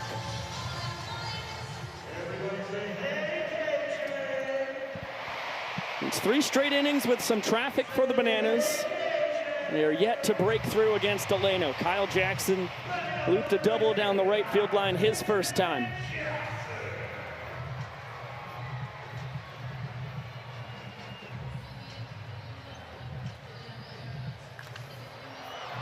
That is a mile high, deep down the right field line. Jake Skole, warning track power.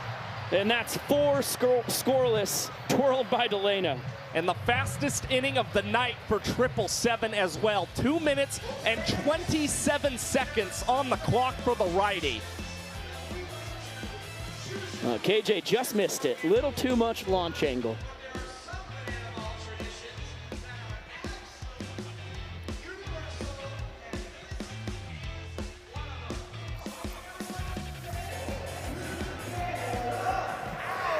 Seats on your feet, because it's time for Hey Baby. So let's get those hands up and let's get them clapping.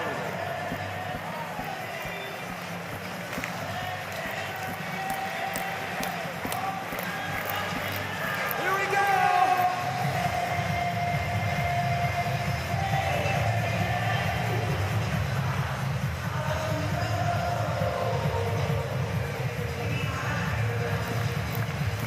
Let's do it again.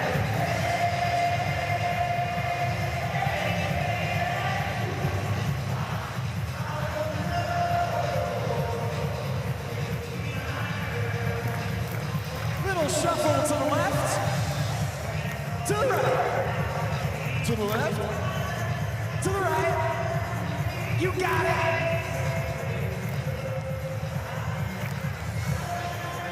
Back to Hey Baby.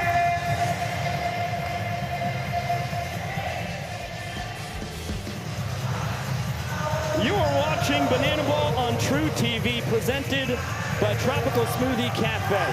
Over 41,000 fans moving it and grooving it. The timeless tradition of Hey Baby. And Drake Toll among them. This guy is bouncing around in the booth, hip thrusting like you wouldn't believe. shaking that perm. There he goes. This is what they call 110%. Reginald Horton would be darn proud right now. I mean, it is mystifying. Gosh, could watch him do it all night long. It's all natural, Pico.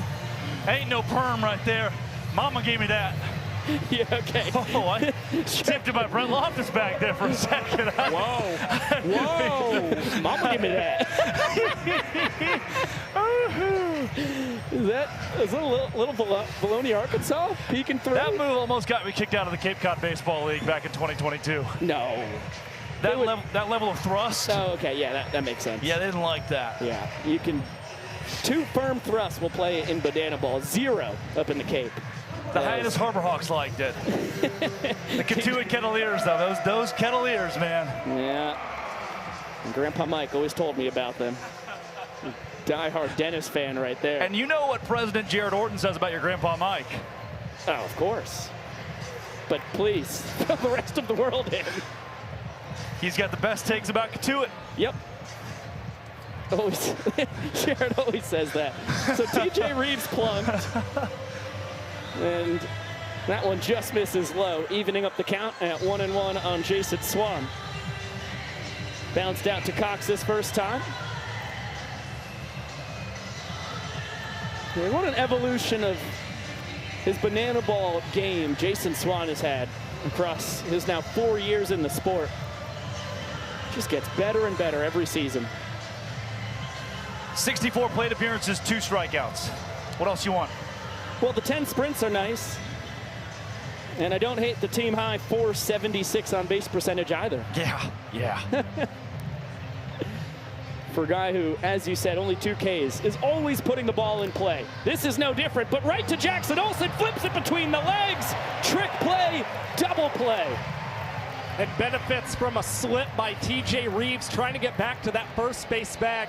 Makes the trick play even easier for Jackson Olsen. He's having fun with Ziggy over there at first base, saying he should have tried to catch it behind his back and then flip it through the legs.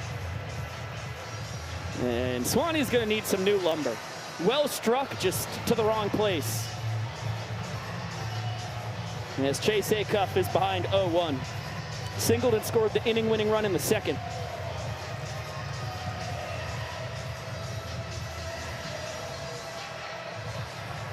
Austin Drury trying to make it 2 straight scoreless frames after the Party Animals with walk-off 2-out singles in the first and second. Clutch offense to go with their fantastic defense so far tonight.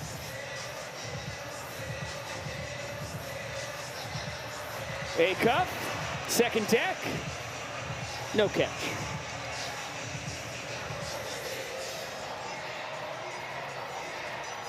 Another battle between Sunshine State kids. Acuff out of St. Pete.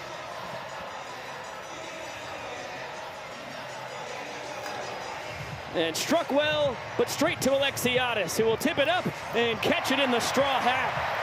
As Austin Drury faces the minimum for the first time tonight. And it's 2 straight scoreless innings for Drury. Still a 2-0 lead for the Party Animals. 4 innings in the books here on True TV.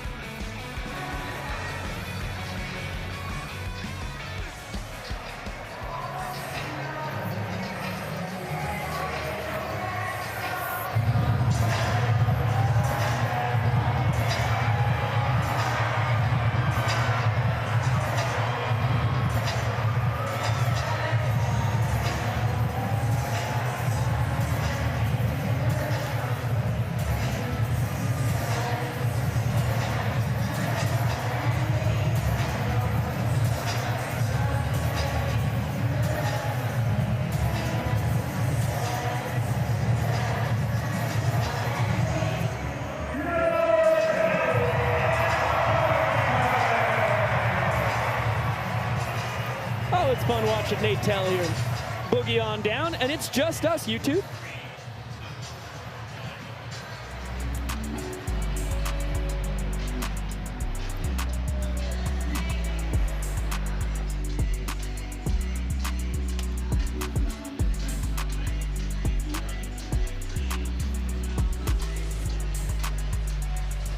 I took 3 Benadryl last night, and that thing found me. I saw your Tylenol bottle earlier today. I had to switch from Benadryl to Tylenol. I have to call the Hat Man cute. That's exactly what found me. 3:06 a.m. There is nothing behind those eyes. Well, I think that's you looking at the Hat Man, you know? At the Aloft Battery, Atlanta. Yeah, I got... Room 219, king bed. Yep, go knock, ding dong ditch him. In came the Hat Man. Right back up the chute, Ryan Cox has himself a single to lead off the away half of the 5th. And as you know, calling him cute appeases his cravings. Oh yeah, I thought he was robbed of the top spot there. It's Tanner, man. He cried earlier. Yeah, that was touching. That's what makes him so cute. It's because he has a tender side. Yes. Tanner Tender Thomas. He tried to rebrand. It didn't work. People forget that. It didn't work. Right, they kept putting the chicken in between it. Yeah, So it was Tanner Chicken That was a Tender. weird little 2 months right there. Yeah. I think it's how I referred to him every single time. Bill Leroy, big league foul ball. Makes it to the 3rd deck, but not caught.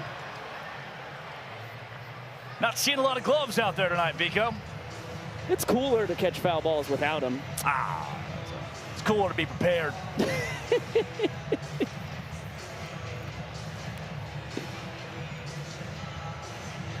Nothing wrong with bringing your glove to a banana ball game. In fact, it's great, man. I love that. You know, 4 million people on a wait list just trying to get in here. The people that they get their shot, they bring their glove, they catch a foul ball. Right. I encourage it. Top notch. I mean, we had a dad catch a foul ball holding his kid here last year. Yeah. We got some highlights. Deep out to left from Bill and Tanner Thomas for the first out. As Bryce Grzappi pinch running for the 2nd time tonight as the Bananas designated runner. He can enter 1 time every trip through the order. Deeks towards 2nd, retreats back to 1st.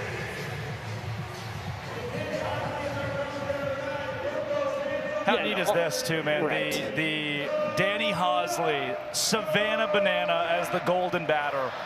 Takes you a second to get used to. But it's that culmination that we talked about with Tanner of the party animals getting their due today. And in the first 3-game MLB series in Banana Ball's history, party animals run the show all 3 nights.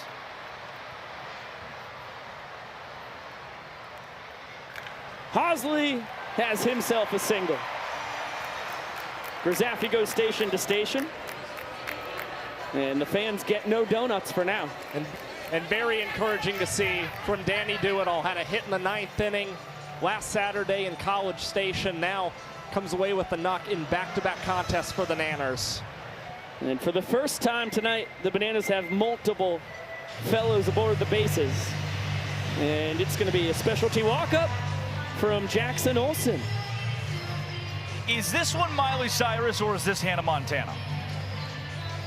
You are asking the wrong person. This is Miley. Oh. I think this is Miley. You're asking the right person. Just had to turn to your left in the booth instead of to your right. Yep. I only recently learned they're one and the same. I thought they were paying 2 actresses Get out of town. this whole time. No way. No, I'm telling you. It's a blonde wig. It's kind of the whole theme of the show, isn't it? That was like a twins kind of scenario. I thought it was more of a documentary, honestly. You know, I always wondered as a kid if it was real or not. A biopic, yeah. I did question it. Because like Billy Ray Cyrus, that's a real human being. Correct. Miley Cyrus, Yeah. she's a real human being. Right. That was a little tricky for my child brain. But I do think in the show, their last names differ. Right. But you know, there was something that just wasn't quite adding up. Didn't quite feel like reality. That's the magic of Disney. Our dear friends. Jackson Olsen, bounding ball. Baber to 2nd for 1 with the bounce over to 1st. A double trick play on the double play, and it's 5 scoreless for Delano. I have said it multiple times tonight, and I believe it. I will preach it. I am blown away with the party animals' efficiency tonight. They're clicking on all cylinders. This is as good as they have looked in 2026. They still lead it 2-0.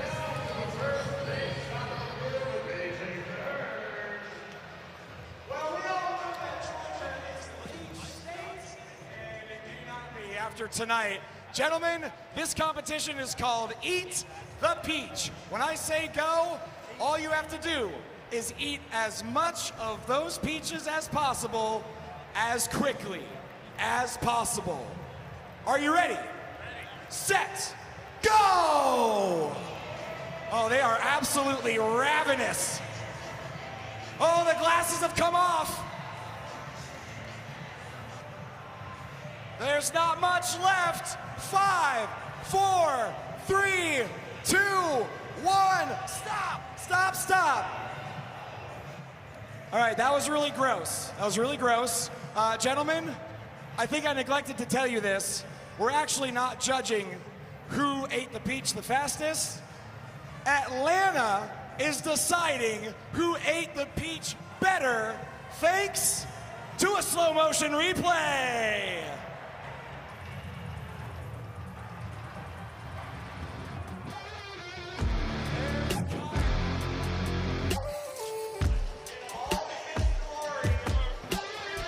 You are watching Banana Ball on True TV, presented by Tropical Smoothie Cafe. Those peaches could have been a part of a delicious smoothie, but instead, just smashed to smithereens in those fellas' mouths. I get my peaches down in Georgia. Jay Beeps told me that once. Yeah, that's lit. It is the best state to get your peaches. Atlanta, man, what a scene. Over 41,000 fans here in the home of the Atlanta Braves. It's the first ever 3-game set for Banana Ball in a big league stadium. It's the first time that the Party Animals have had a headlining series against the Savannah Bananas. Animals will be the home team all 3 games. And so far they are playing like it. As you look at the numbers for Austin Drury, only 2 runs on the night, so the graphic lies to you a bit. But those were across his first 2 innings. Since then, 2 scoreless afterwards.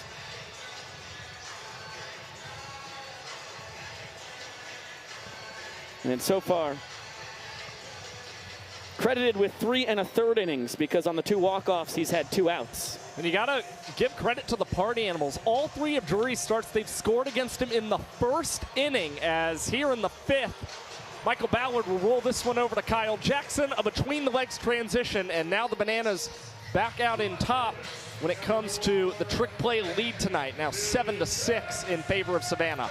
Yeah, I mean, it's a far cry from the final inning, but if we dropped dead right now, the Bananas, the visiting team who have the lead in trick plays, they would receive a point for winning the equalizer. That's going to be very important in a game that's so tight-knit. Yeah, and especially because you see the Bananas having a really hard time getting offense together against Garrett Delano right now. Just being able to claim a point thanks to your trick plays would really go a long way for them right now.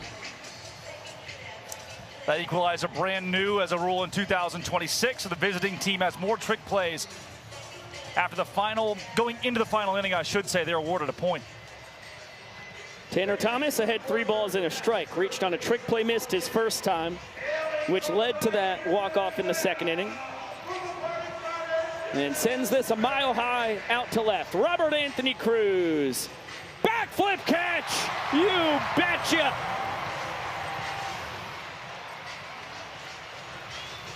I mean, it's just unbelievable what he is able to do in left field. A mile-high pop in the air. No problem for Rec, as now we go to Gillum. Baseball team and the #1 draft pick in the Women's Professional Baseball League, Kelsey Whitmore.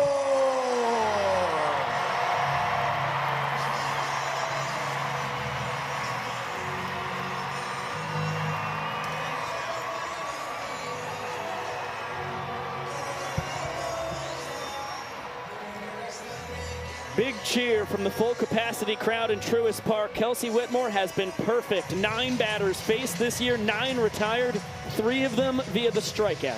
She's just got a lot of confidence right now for this Savannah Bananas team. Pretty cool that she is still flawless coming into May. And the funny thing is, I mean, she spent the last 2 months with the Bananas in the 2025 tour, and they brought on so many rookie pitchers. They weren't just going to Kyle Lewigs and Danny Hosley and Noah Nisnik for pitching advice.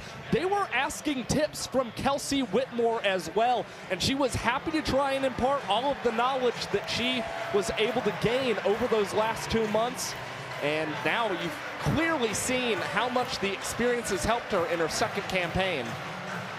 Yeah, Kelsey, this is her 13th year on the United States women's national baseball team. One of the best women baseball players in the world. She will face a player who just chugged a beer. The best beer chugger in bananaball. Correct. A real life beer, by the way. People ask all the time, Right. is that a fake beer? O'Doul's? It's legit. It's a real beer. Dustin Baber capitalized on that trick play missed we just talked about back in the second inning. He had the walk-off single. That set the score to what it is right now. That was a good-looking pitch. Bill Leroy called it a strike. Vincent Chapman, the man whose opinion matters, called it a ball. Wow. Yeah, Baber's still well out in front. Yeah. Changing speeds, too. Whitmore's ability to do such. What makes her so effective. You got to be careful. Down to your final strike against Kelsey Whitmore. Baber able to fight it off, but this ball very playable. Alex Eagler behind the back with a hop and a skip, a trick play, and it's 10 batters faced, 10 retired this year for Kelsey Whitmore. And 3 trick plays in the inning for the Savannah Bananas, making it much easier for them to try and earn the equalizer point. Still 2-0 Animals.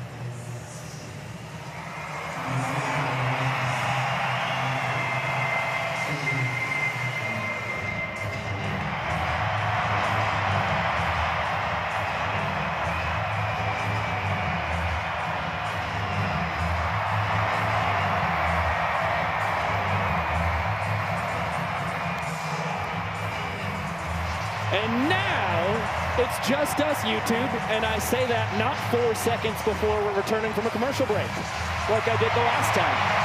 And in 9, 8, 7, and go Pico. Go on, Pico, say it. Get the thought in now. Say it. Hurry.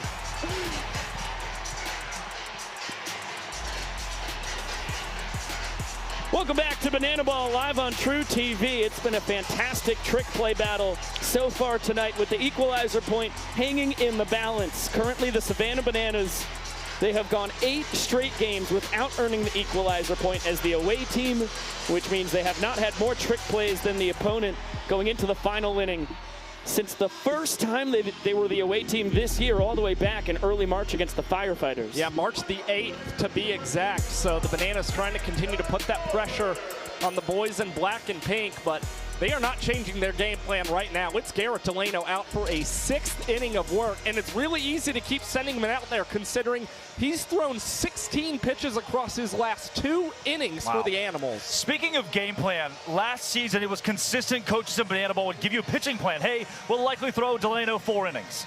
Mike Vivace's was clear. As long as Delano's comfortable and looks good, he can stay out there as long as the team needs him. And you saw that guy in the Tour Championship. He was going into the 8th inning for the boys in black and pink. He was absolutely munching. And I don't know if he's ramped up for that yet. I'm not sure if his arm is ready for 8 innings tonight. It's a long season. But if you can get him through 6, he'll take that any day of the week.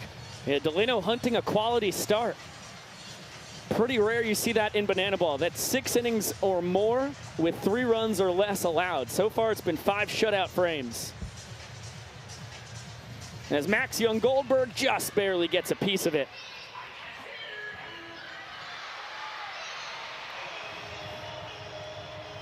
MJG holding down the 10-hole. Worked a ball 4 sprint his first time. The only rookie in the Bananas lineup. Their 2nd round draft pick. Did he check his swing? Down to the 3rd base umpire, Chad Little. He says that MJG able to hold up. Well, I got to get Chad Little's workout plan. This one sprayed the opposite way, past John Howard Bobo. It'll be extra bases for Max Young-Goldberg, who cruises into second with a double. Yeah, the batting average not particularly high for MJG, just a .227 mark entering tonight, but over 50% of his hits this season have gone for extra bases. There's a lot of pop in that bat, and this is what Max Young-Goldberg's really good at doing, working deep counts against pitchers and then able to do some damage. Second opposite field hit this year for Goldberg. This is where the rubber meets the road for Garrett Delano as the lineup flips for the third time now. Ober, soft contact.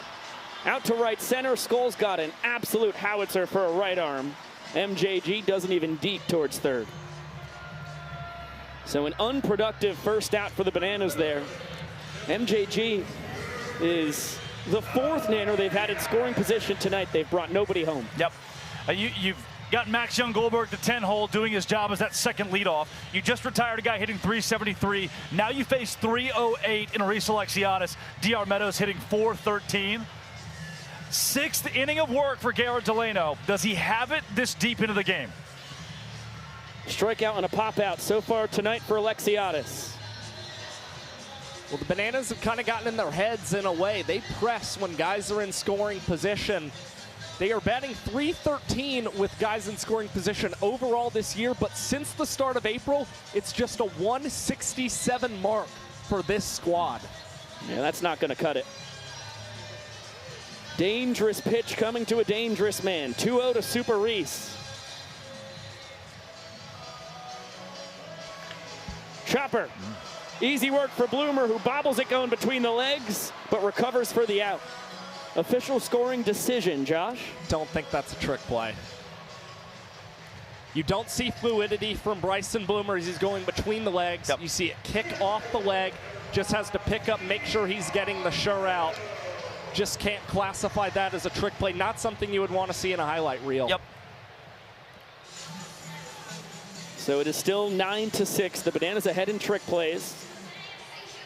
It's pretty clear. Once the trick play attempt is interrupted, at that point it resets. Now, if he recollects, goes between the legs again, correct, we restart, but he didn't do so.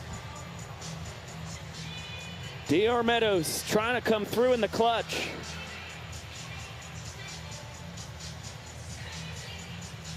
Young-Goldberg has been on second with a leadoff double. Fly out and a ground out to follow. And now Meadows out of Vidalia, Georgia. Grew up a diehard Braves fan.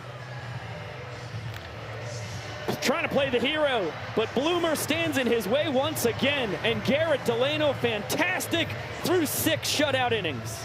That may be the game for Delano, and what a game it was.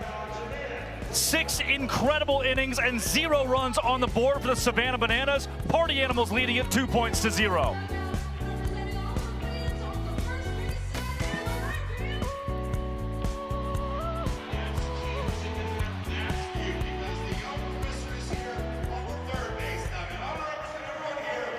Third base, everyone out in left field, the best in class of Atlanta, Georgia.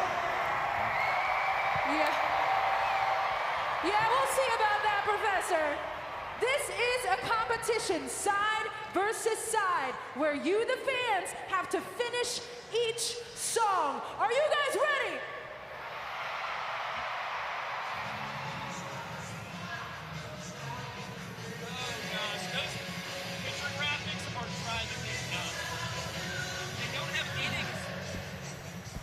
Here we go.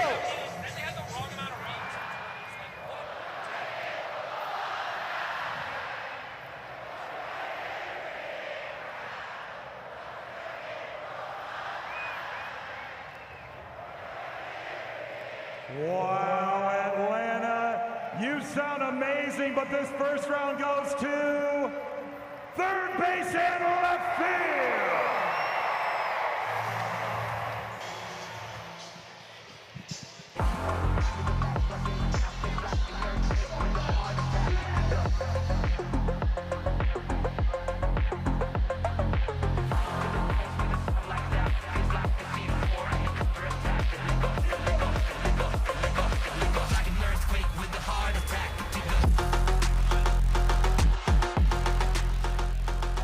Heck of a battle on our hands here in Truist Park. The Party Animals lead 2-0 over the Bananas, 5.5 innings in the books. And we've got a microphone on the new man on the mound for the Nanners, Jacob Bazzala. Welcome to the show, my friend. How's it going, fellas? Couldn't be any better. You've got yourself Bryson Bloomer. You're having a fantastic rookie campaign. What's the plan of attack here? Throw a lot of strikes. I like it. I don't. Oh, we don't like that. It's a good start for you, Jake. What are you going with on the 0-2? Looks like we got another one. Oh, hung it, baby. Come on, KJ. Yes, sir. That a boy. Kyle Jackson's got your back. Hi, baby. Yeah, that's not not where I wanted it right there.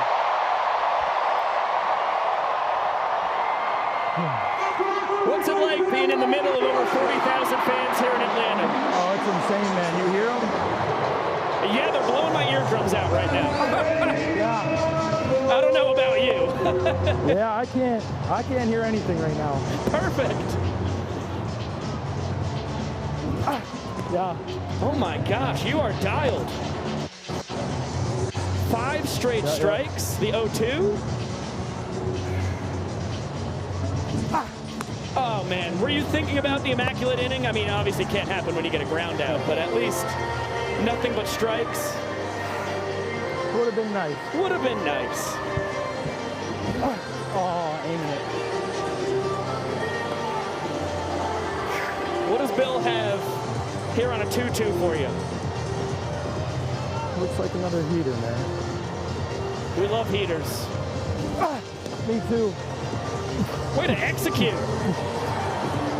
You know, Jake, that kind of sets up this beautiful note. You've got a strikeout rate at nearly 25% this season. You're passing all the tests with flying colors as a rookie.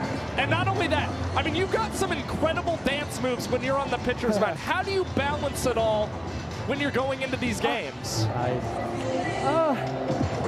Just take a deep breath every time. I mean, I enjoy dancing. I enjoy getting a little silly. No, come on.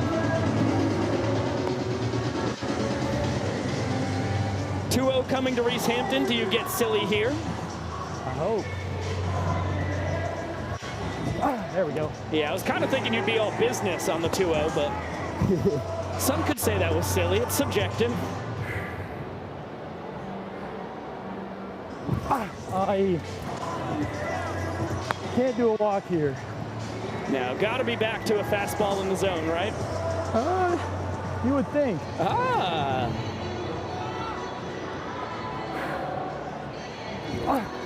Wow.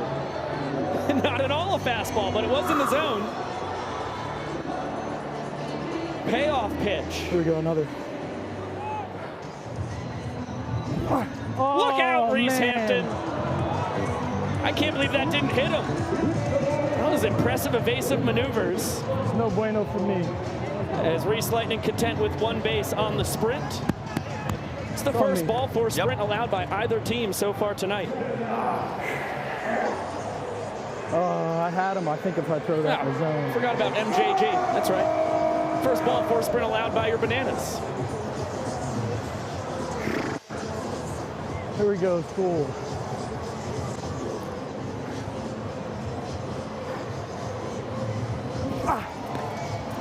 As a rookie in the sport, does it feel different facing guys like Skole? This is his 6th year here.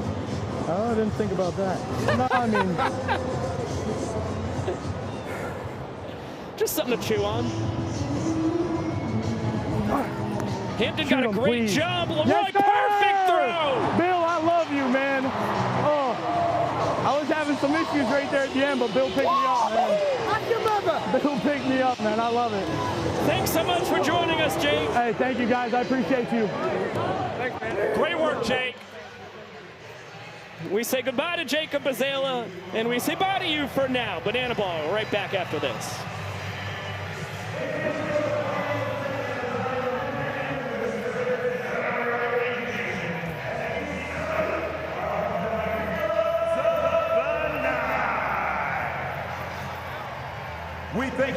service and commitment to our great country. To our police officers, to our firefighters, to our nurses, to our EMS workers, to our dispatchers, and to our school teachers. The party animals and bananas say thank you.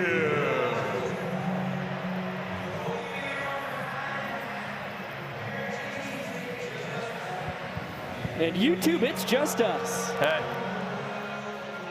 Little lost time for another 10 seconds.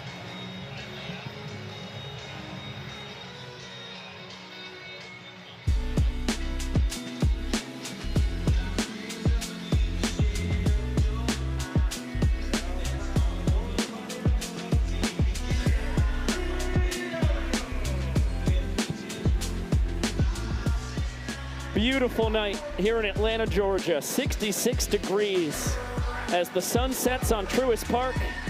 The Party Animals cruising through 6 innings, a 2-0 lead. They won the first and second frames. Since then, it has been 4 straight scoreless innings as Jake Lialios is first out of the pen for the Party Animals. It's tier 2, tier 3 banana ball knowledge and the way to see the game. But with the equalizer point, considering the Bananas are up by 4 right now, they're the visiting team in that category. They've got effectively an extra point in their back pocket. It's like a phantom point. Yep. It's easy to see this game for the deep fans, the true fans of the sport, as a 2-1 ball game, considering that equalizer belongs to the Bananas right now. Right across these next 2 innings, Party Animals need to out-trick play the Bananas by 4 to deny the Nanners that equalizer point. Big swing and a miss from Robert Anthony Cruz. It's 4, 5, and 6. Due to swing it here for the Nanners. Rack a fly out his first time and then a single in the 4th. And just barely gets a piece of that. It's a huge moment, too, for Jake Lialios, who is maybe the most entertaining player in all of banana balls. Cosgrove's gone down momentarily. Mike Vavase is the head coach. Casey Carlson, the team trainer, will check on him. And got that right off the right thigh. That is not comfortable. Free tattoo. One of the rare spots that Cosgrove did not have armor on. It is a tough job being a catcher. And now for Lialios, you're knee-deep in a 3-2 count, and you had to take a step off the mound for a little bit and breathe and think about it even more. And he loses Robert Anthony Cruz. Great ball for sprint defense by the Party Animals. Rack with a big turn and then retreats back to first. He's aboard for the second time tonight. Yep, second ball for sprint. The Animals have delivered tonight. Garrett Delano in this ball game facing 23 batters, 1 ball for sprint on his evening. And Rack is the 7th base runner for the Bananas. A reminder, they have not brought any home. KJ a double his first time. Smashed a ball a mile high to the track and right. His last trip to the dish. Specialty dance on the way here too in the middle of the inning. Only in banana ball. And Lialios, one of the best. We'll call this a 7-2-2, second pitch to the second batter in the 7th inning. Oh, little Alexiadis in there. Hit him with the super. That's crazy. Yeah, that's great right there. Oh, Baber, Acuff, and Hampton on point as Lialios' backup dancers. And this one floated out to shallow right. It's going to fall in front of John Howard Bobo. So a sprint and a bloop base hit. 2 men on with no outs here in the 7th for the Bananas. Yeah, certainly not the start that Jake Lialios was looking for here against the Bananas, especially considering he's had a lot of success against this team since the start of 2024. a 5.40 earned run average in 36 and 2/3 innings pitched. And when you consider the total average earned run average is at 6.81, really goes to show you he has been above league average when facing the guys in yellow. Yep, had a scoreless inning with a strikeout against the Bananas in Yankee Stadium 2 weekends ago. As an entertainment player, no less. I mean, these guys, a lot of time player first, but they're so in tune with the entertainment in this sport and making baseball fun. Yeah, speaking of yeah. the big guys, yeah. Right on point. That was beautiful. Great minds think alike. 3-1 count on Ryan Cox. 5 of them coaching first base. It's the perfect amount. No such thing as too many cooks in the kitchen when it comes to coaching the bases. Perfect amount. You draw the line at 6-man Annas. 6 is way too many. Yeah. That's just chaos. Big payoff pitch coming to Ryan Cox. He goes down swinging. Jake Lialios, huge strikeout. Buries the pitch at the bottom of the zone there against Ryan Cox. He expands his zone, and his chase rate has been unbelievably low this season. So that, again, you see where the Bananas are pressing when guys are in scoring position, and it comes from one of their most disciplined bats. And then Lialios gets to do his funky dance. Bill Leroy, straightaway center, Reese Hampton for out number 2. And hits his cutoff man with a laser beam. So Leroy retired. And a really nice bounce back from Lialios. It was 2 on with nobody out. Strikeout and fly out, and now Danny Hosley, the last hope for the Bananas. They're in the top of the 7th. Donut batter. If he strikes out, it's free donuts here in Truist Park. Courtesy of our friends over at Dunkin' Donuts. Known as Dunkin' these days. How fickle those kids in yellow jerseys are here at the venue.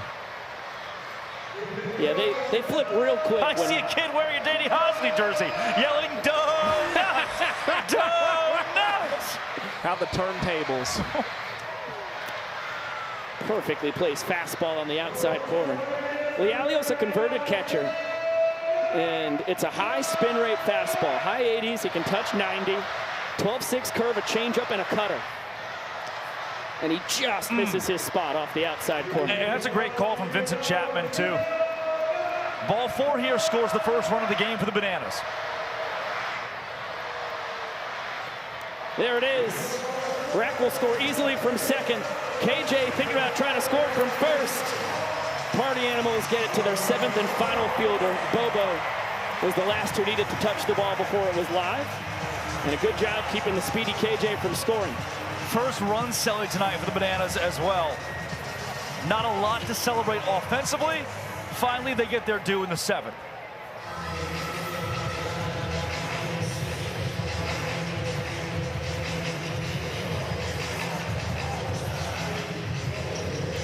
And you're not seeing an angle on the field of this run celebration because it's being filmed on an iPhone. Zach Gutherman in charge tonight of capturing the big moments of our ball game. What a unique, creative way to display the talent of the Bananas. Filming that the old-fashioned way. How pretty is that? Yeah, what a sunset. Pink. In the big peach. Pretty apropos, the coloring on that. Well, Lialios certainly not out of the woods yet. 1 run across. The world's tallest hitter,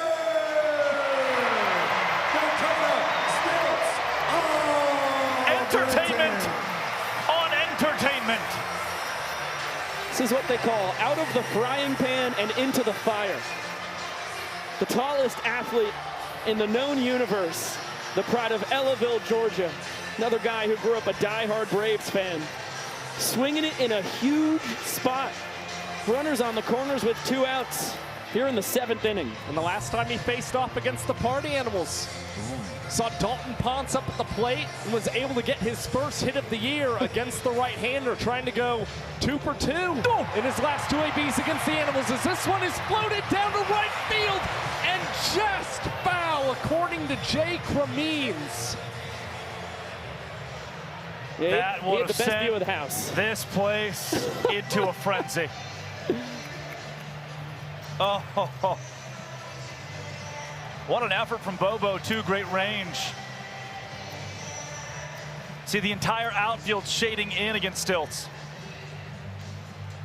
Heater just below the knees. What knees, Pico? What knees? That's a pretty unhittable pitch to even up the count. The 2-2. Swing and a miss. Nasty movement from Lialios on the two-seam. He strikes out Stilts, but the Bananas scrape across their first run of the ball game and have a chance to earn a point for the first time tonight. Yep, great distinction there. The Party Animals could even the inning, even win the inning in the bottom of the seventh, but for now, we could see a ball game quickly tied 2-2 thanks to that equalizer. Animals 2-0 for the time being.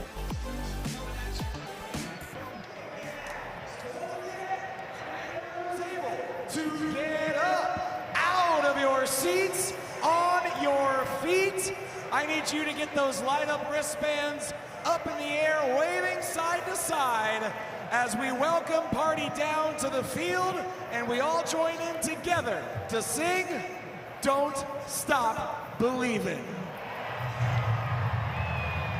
Just a small town girl, living in a lonely world.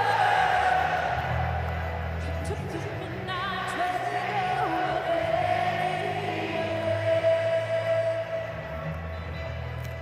Just a city boy, born and raised. He took the midnight train away.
For the Party Animals to have their first opportunity to headline a show in a Major League Baseball stadium and against the Savannah Bananas, they have put on a show tonight. And I don't know if you understand what exactly that means. 11 years ago, Jesse Skole, who invented this sport, who founded the Savannah Bananas, was sleeping on an air mattress with a dream of one team, a college summer baseball team. Then bananaball comes along with the Savannah Bananas, who needed someone to play. Insert formerly the bad boys of bananaball, the Party Animals, who have become this lovable brand. They don't have fans, they have fanatics across the globe. And it has come to fruition tonight with thousands of people in pink and in yellow holding up wristbands together for a moment like that. When I first got here in 2024, Jesse sat down in the locker room with the guys and said, hey, maybe 6 or 7 years from now, the Party Animals will be in a spot to headline an MLB stadium. Less than 3 years later, here they are, and it is poetry. And you see a lot of black and pink in the seats here tonight. You felt the energy out in the pregame plaza today as well. I mean, you were spot on, Drake. They are fanatics, Party Animals fans. There is no more passionate fan base than the folks who cheer for the guys in black and pink. They get it. They get it so well. Beefy part of this Party Animals lineup here to swing it in the home half of the seventh. 3, 4, and 5. Skole, Reeves, and Swan, with the Party Animals chasing a run for the first time tonight. Remember, Bazela mic'd up, said he was losing control toward the end of the 7th inning, maybe at the end of the 6th, and Bill Leroy gunning down, Reese Hampton his second, bailed him out. Bazela 3-0 count on Jake Skole. Loses him. 4 straight bad ones to open up the bottom of the 7th, and Skole, as we've talked about a couple times tonight, still nursing that sore right hamstring. Will be content with 90 feet on the ball for a sprint and give way to Mark Smith. See Danny Hosley, who started the game as the Bananas right fielder. He is now in the bullpen getting loose. As if the Bananas can hold this 1-run lead in the inning. It's like Ty Jackson in right. Yep. Then we will, for all intents and purposes, be tied up with the Bananas still up 4 trick plays, hunting that equalizer point. And only 3 defensive outs to go tonight for the Party Animals. 5 straight bad ones from Bazela. Make it 6. Wow. Yeah, he's lost that fastball. Yep. High 80s, can touch 92 with the heat. Slider, curveball, splitter, knuckleball for Bazela.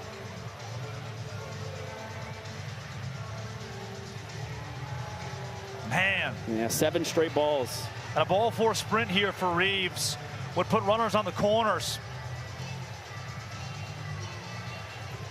Reeves does not sprint very often either. He does here. Mark Smith rounding second. In all likelihood, he'll park it at third base. They'll be on the corners, and yes, they are. Now, the Party Animals are 90 feet away from tying this 7th inning. Nobody out still.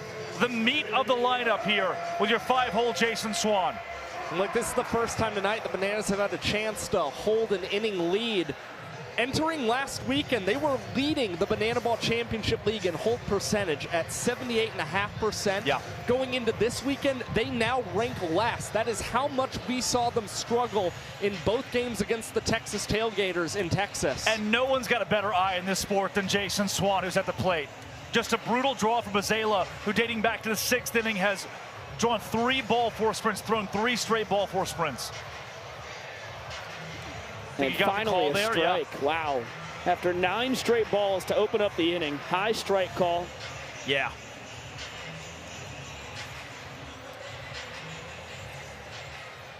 Big swing and a miss. He's back. Sometimes it only takes 1. Yep. Bananas infield playing at half depth. It'll be a judgment call if they fire home on a grounder. Swing and a miss. A rare Jason Swan strikeout on the bender from Bazela. That is a massive first out. Swan entered the contest. 63 plate appearances, 10 ball 4 sprints, and just 2 strikeouts. Bazela had lost control and then brought it back against one of the best in the sport. That's incredibly impressive from the rookie. And you've seen a frustrating night from Jason Swan. Broke his bat after lining into the double play in the 4th inning. Now striking out here. I mean, sometimes you can just get in your head a little too much as a batter. That appears to be the case right now for Swanee. Chase Acuff to Cox. He's firing home. No chance to get Mark Smith. Slides right through the bat of Acuff. And we are tied at a run each here in the 7th. And that is the heart of the Party Animals, Mark Smith. The more you learn about him, the more you learn about his story. He's been the talk of this team the last 2 weeks, dating back to his first base hit in Yankee Stadium out in New York.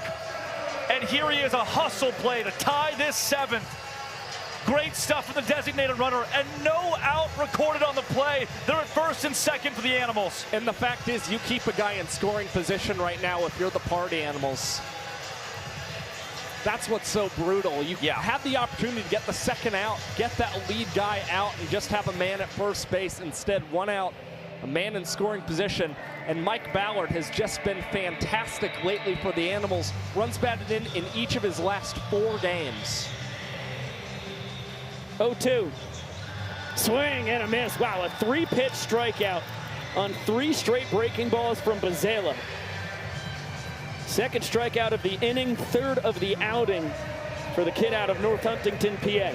Man, and the Bananas finally had momentum. Genuinely, for the first time tonight, had momentum.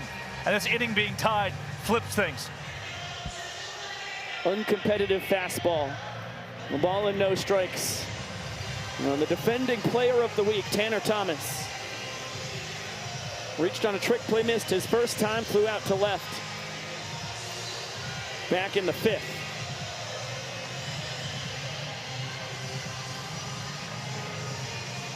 Tanner home runs in 2 straight games. This one's not going to leave the yard. Too much launch angle. Alexiadis and Ty Jackson converging. Ty makes the catch. Bazela bends, but he does not break. The 7th inning tie is at a run each, and the Party Animals fend off the Bananas to keep their 2-0 lead.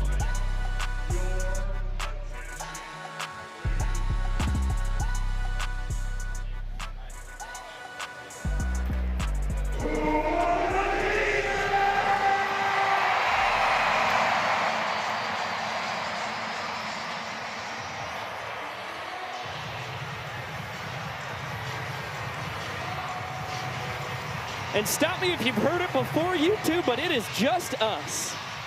Son of a gun. Chat's been really fun to watch tonight.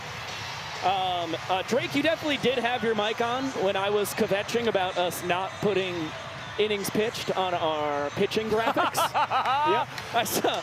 And when you're right, you're right. I saw Biff Bouse and company commenting on it. I mean, I am just right. in the distance.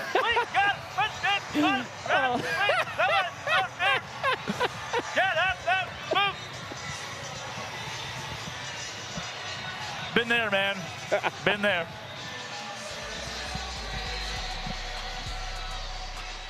You are watching Bananaball on True TV, presented by Tropical Smoothie Cafe. To the 8th inning we go. The Party Animals Tylenol lead 2 points to nothing. And have only allowed 1 run across the game. Drake Toll throwing out party favors to the fans in the 3rd deck here. The party favors might be Tylenol. It's Tylenol. And take a look at the numbers for Drew Gillespie here in his 4th World Tour. This is his team-leading 12th relief outing of the season. Gillespie blew his 5th save of the season in Game 1 last weekend against the Coconuts. And he has surrendered multiple hits in 5 of his last 6 appearances. A big reason why this season has been such a struggle for the veteran righty. Max Young Goldberg. Ball for sprint and a double. Look, it's antithetical to the numbers, but he loves the moment. He loves the big moment. He loves playing the Bananas. A spot where, due to that equalizer, the Party Animals are in theory up 2-1. The Bananas very likely will win the equalizer and get that point. Squibber's gonna stay foul. Gillespie's role is incredibly important. He knows that. The team's been waiting for him to deliver in the big moment. This is it, another opportunity for the bad man from Albuquerque. And he's coming off a scoreless inning with the strikeout. His last appearance against the Coconuts in Vegas, as MJG spoils the payoff. He told me a few weeks ago in Yankee Stadium, he said, I know who I am.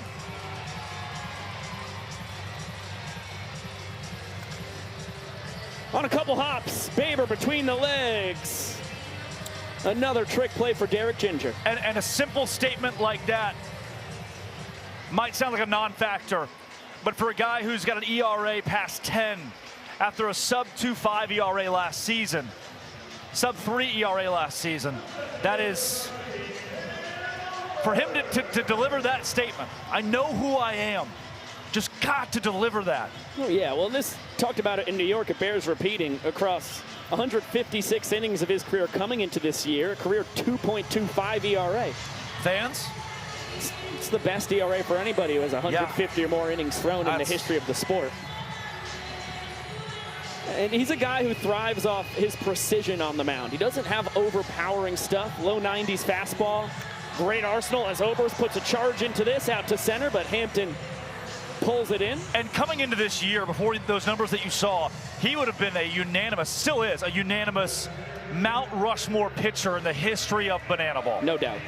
If not the best arm, one of, without question. And as those numbers have strayed from that, it's just going to take Gillespie having one outing where he regains the confidence, and that could flip his 2026. I'll tell you what, one of the good signs for Drew he's got a 5.5 ball force sprint percentage. His career rate is 5.3. Like, it's one of the elite parts of his game. So he's still on track there. He just has to allow less hits. Yeah. And kind of bizarrely, he's hit 4 batters this year. He only hit 8 his entire career. That's the odd part, and you're seeing these hit by pitches, these ball force sprints when guys are already on. That's why you see the damage being done to Drew Gillespie. And you can even factor in a wild pitch last weekend that led to a steal of first. Yep. It's wild pitch, hit by pitch, double. And that's what's been so killer for Gillespie. And speaking of, his catcher picks him up there. Andy Cosgrove, fantastic stop against Alexiadis, who has stolen first 4 times this year to pace the tour. Like he never left. Drew Gillespie, with emphasis, sits down Reese Alexiadis and the Savannah Bananas. He is perfect in the 8th, and the Animals still lead it 2-0. Make it 2-1. The equalizer.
To the bottom of the 8th inning we go. The Bananas out trick play the Party Animals 10-7 to earn the equalizer point, which means it is a 2-1 ball game, not 2-0 as you see on your scoreboard right there. Yep. It is 2-1. Yep. And great correction immediately from our control room. The Savannah Bananas outduel the Animals in that all-important category as the visiting team tonight. First time they've been able to do so since the 8th of March. And look, the Party Animals are they took a calculated gamble tonight. Yeah. Not trying to put too much pressure on the Bananas, especially they saw how well Garrett Delano was pitching. They just wanted to make sure they kept getting outs behind him. And with the Party Animals able to keep the Bananas off the board in the top half of this 8th inning, if they're able to score against Danny Hosley in the bottom half, they jump back out to a 2-point advantage. It's almost like the equalizer point was never even earned in the first place. And it's where you tell your team in the 8th, hey, you're down 4. The pitcher on the mound needs to gain confidence. Don't force the issue. Don't lose the inning and the equalizer because you're going too hard for trick plays. It's that banana ball feel that is so crucial. And now, as you mentioned, Danny Hosley out there. And I want to go back to these two teams having very different bodies of work. The Bananas, #1 in the Banana Ball Championship League. The Party Animals, standing-wise, that is. The Party Animals out of the playoff picture. Bananas have lost 3 straight. Animals have lost 2 of their last 3. Each team needs a huge uplift. Someone's going to get it. Either a gritty win for the Animals or a comeback victory for the Bananas. That will be decided in the next 20 minutes of real time, unless we see showdowns. It's Dustin Baber, Bryson Bloomer, and then at the top of the order, Andy Cosgrove, due to swing it here in the last of the 8th. As first pitch, ground ball, Kyle Jackson, I don't know where he was looking, but he makes the play. He's going second for 1, back to first for also just 1. He did. He turned straight up to second base. I don't know what. I mean, it's fascinating. Every now and then you'll see teammates, kind of get together to try and pull off these trick plays together. But Ryan Cox really not in the vicinity whatsoever. Right. They've earned the equalizer point. So Look at this. Cox, he's of the mind like, hey, let's win. Let's make sure that the Party Animals don't claim the point available in the 8th now. Huh.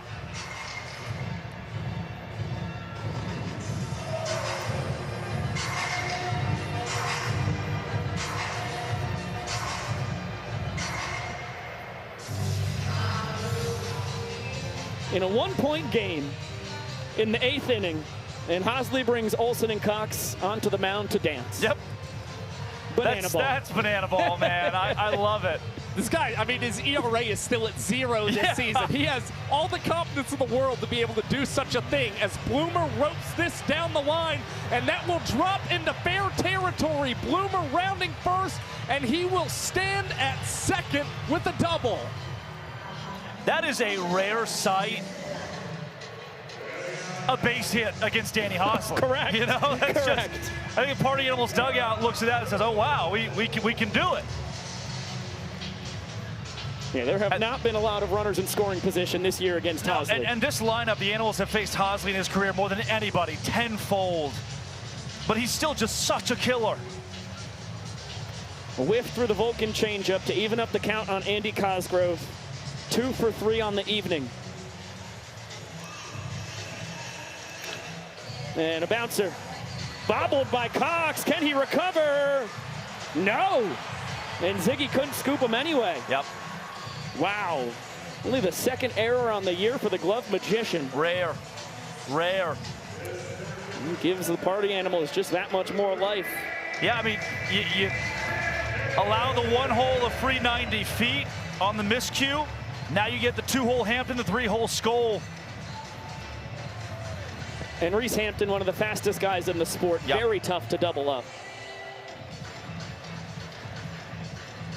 And Hampton has faced Hosley more than anybody else in the history of the sport. Wow. This battle, as good as it gets in banana ball.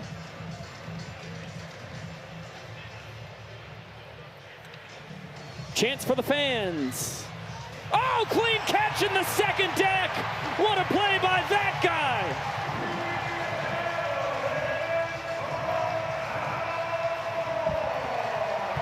Oh, the spotlight. He gets the spotlight, too. And that foul ball was a DQ shake snag. The fan who caught the foul ball won free DQ for their row, and you can win at home by scanning this QR code to download the DQ app and earn your own rewards. Maybe I will. I advise you do. High pop behind the dish. This would be an unreal play by the fans. They Not can't this make time. it. Yeah. Well, I'll Wait tell you a what. second. Would that also? Would that row? Nope, only the first one. Okay. Yeah, First one, yeah. yes. You can only have one. Woo! I'll tell you what, Danny Hosley, that is not the first time we've seen in such a critical moment the fans make a big play on his behalf. The same thing happened in Chapel Hill in early April when he was facing off against Jose Gonzalez Jr. Now gets Reese Hampton, and Skole shoots another one to the fans, and they'll come up empty for a 2nd time against Skole. A really tough one. That was a low 90s pitch from Hosley that lost little to no velo coming off the bat straight back.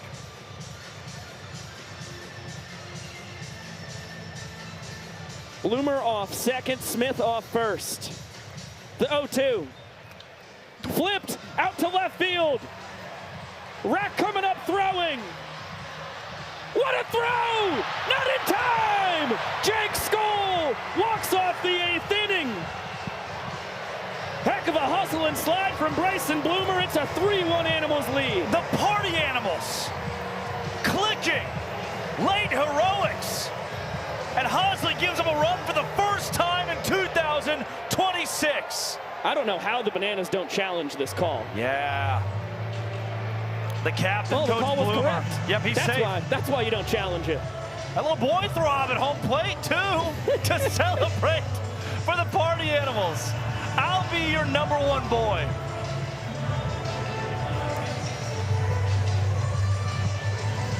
Shelby Darshan.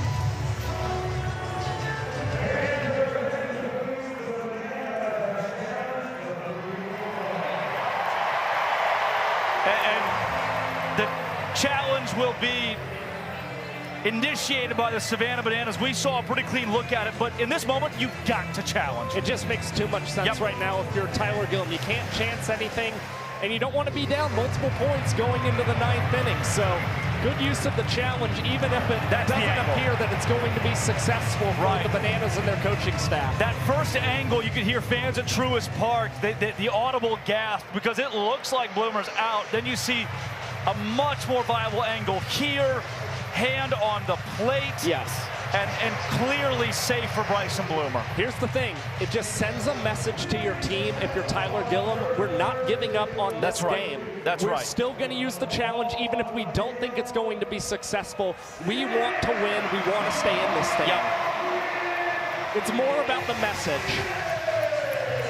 It's another win for the black and pink. They've needed breaks all season. They're getting them tonight. 3-1 game going to the 9th, where every run scored counts as a point. And Party Panda's got something to say. Means it's time to look up at the scoreboard. Now, after 8 innings of play, the Party Animals lead 3-0, but the Bananas just clinched the equalizer point by having more trick plays than the Party Animals, which means that we head into the final inning with the score 3-1. But the thing about bananaball, Atlanta, is that in the final inning, every single run scored counts as a point, which means the Bananas need to put up at least 2 to send us to the bottom half of the 9th. Ladies and gentlemen, you have been amazing all game long, but I need to feel your energy!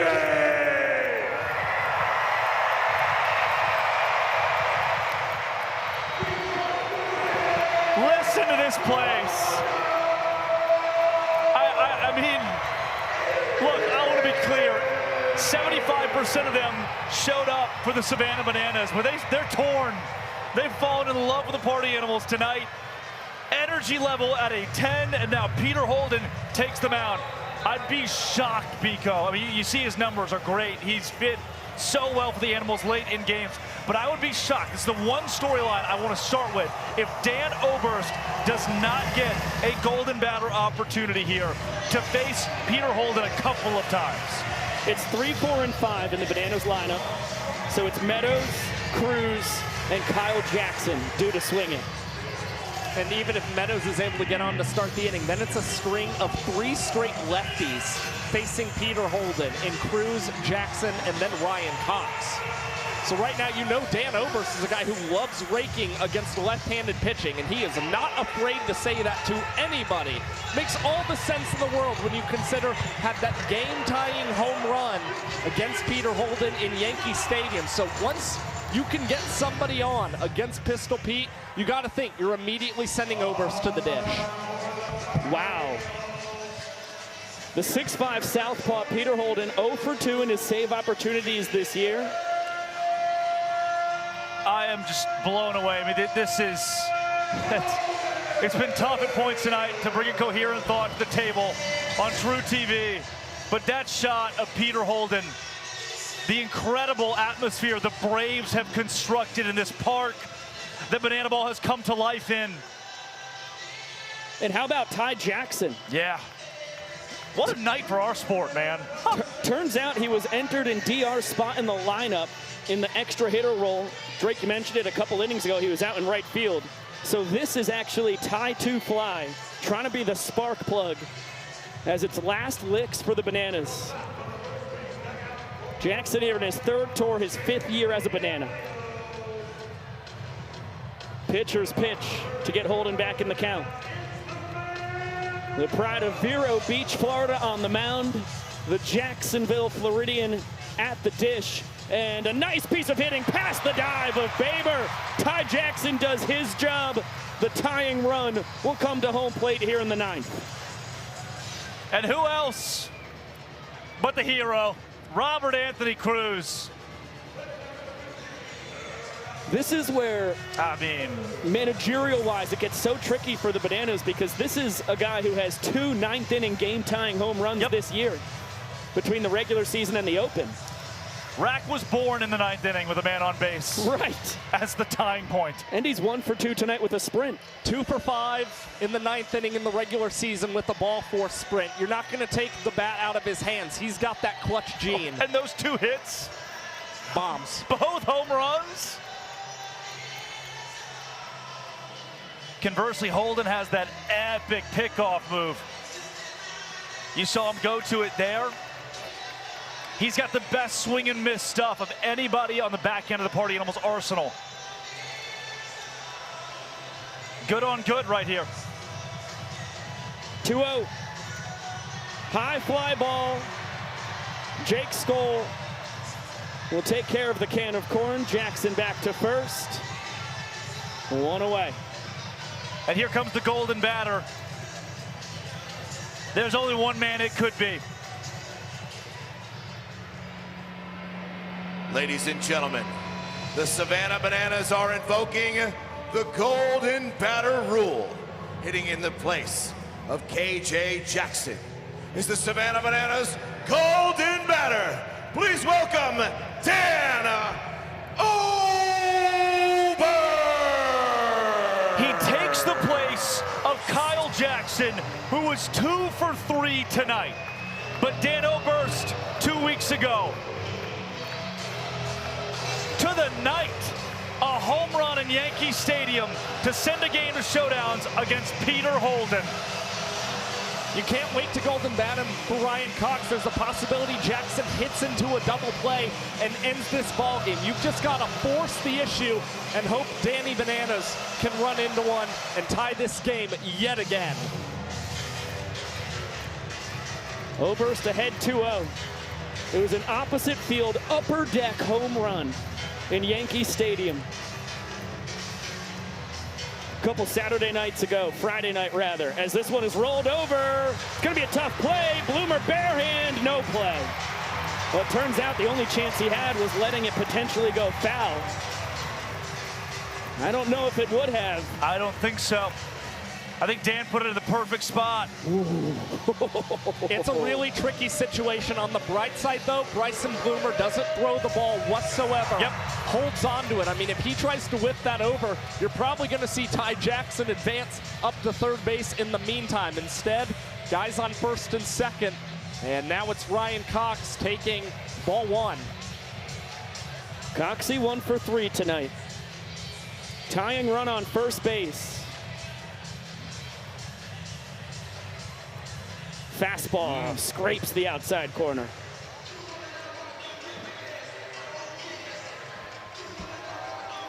And this left on left with the way Peter Holden hides the ball. Wow, just below the knees. Yep, again, great from Vincent Chapman, the home plate umpire. Big moment, he's meeting it.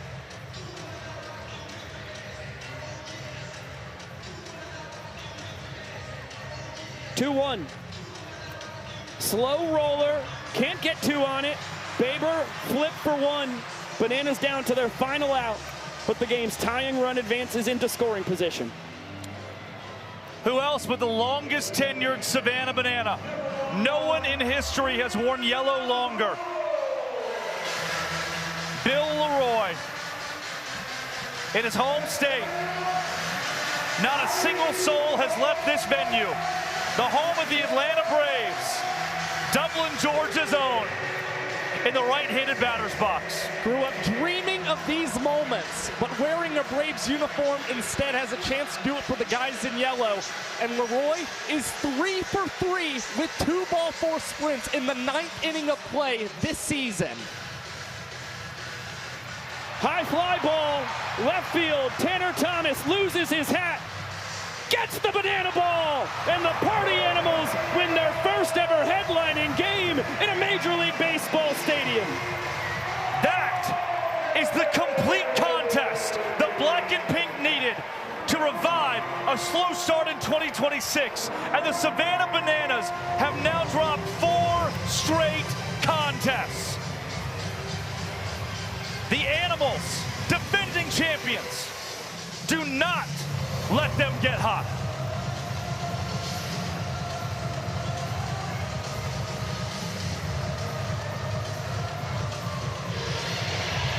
The only point the Bananas scored did not come off their bats in this game.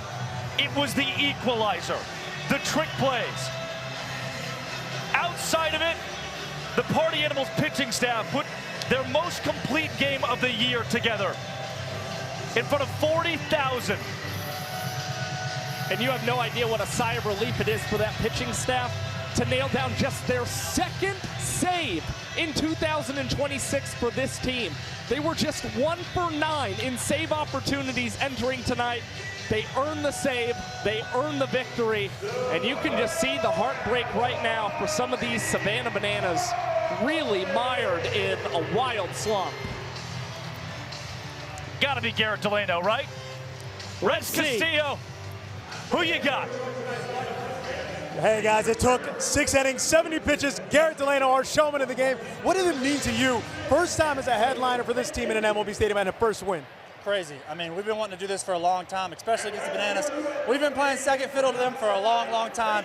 It was awesome. Got to see Kirby Smart, my childhood favorite player of all time, also from Jacksonville, Chipper Jones. Got to see him. It was awesome. The energy here through the roof. We got 2 more games here. How do you keep the momentum going as confetti rains down for hopefully 2 more games? We just got to keep playing ball. You know, we've had a tough start, but we're going to keep playing ball. We'll be fine.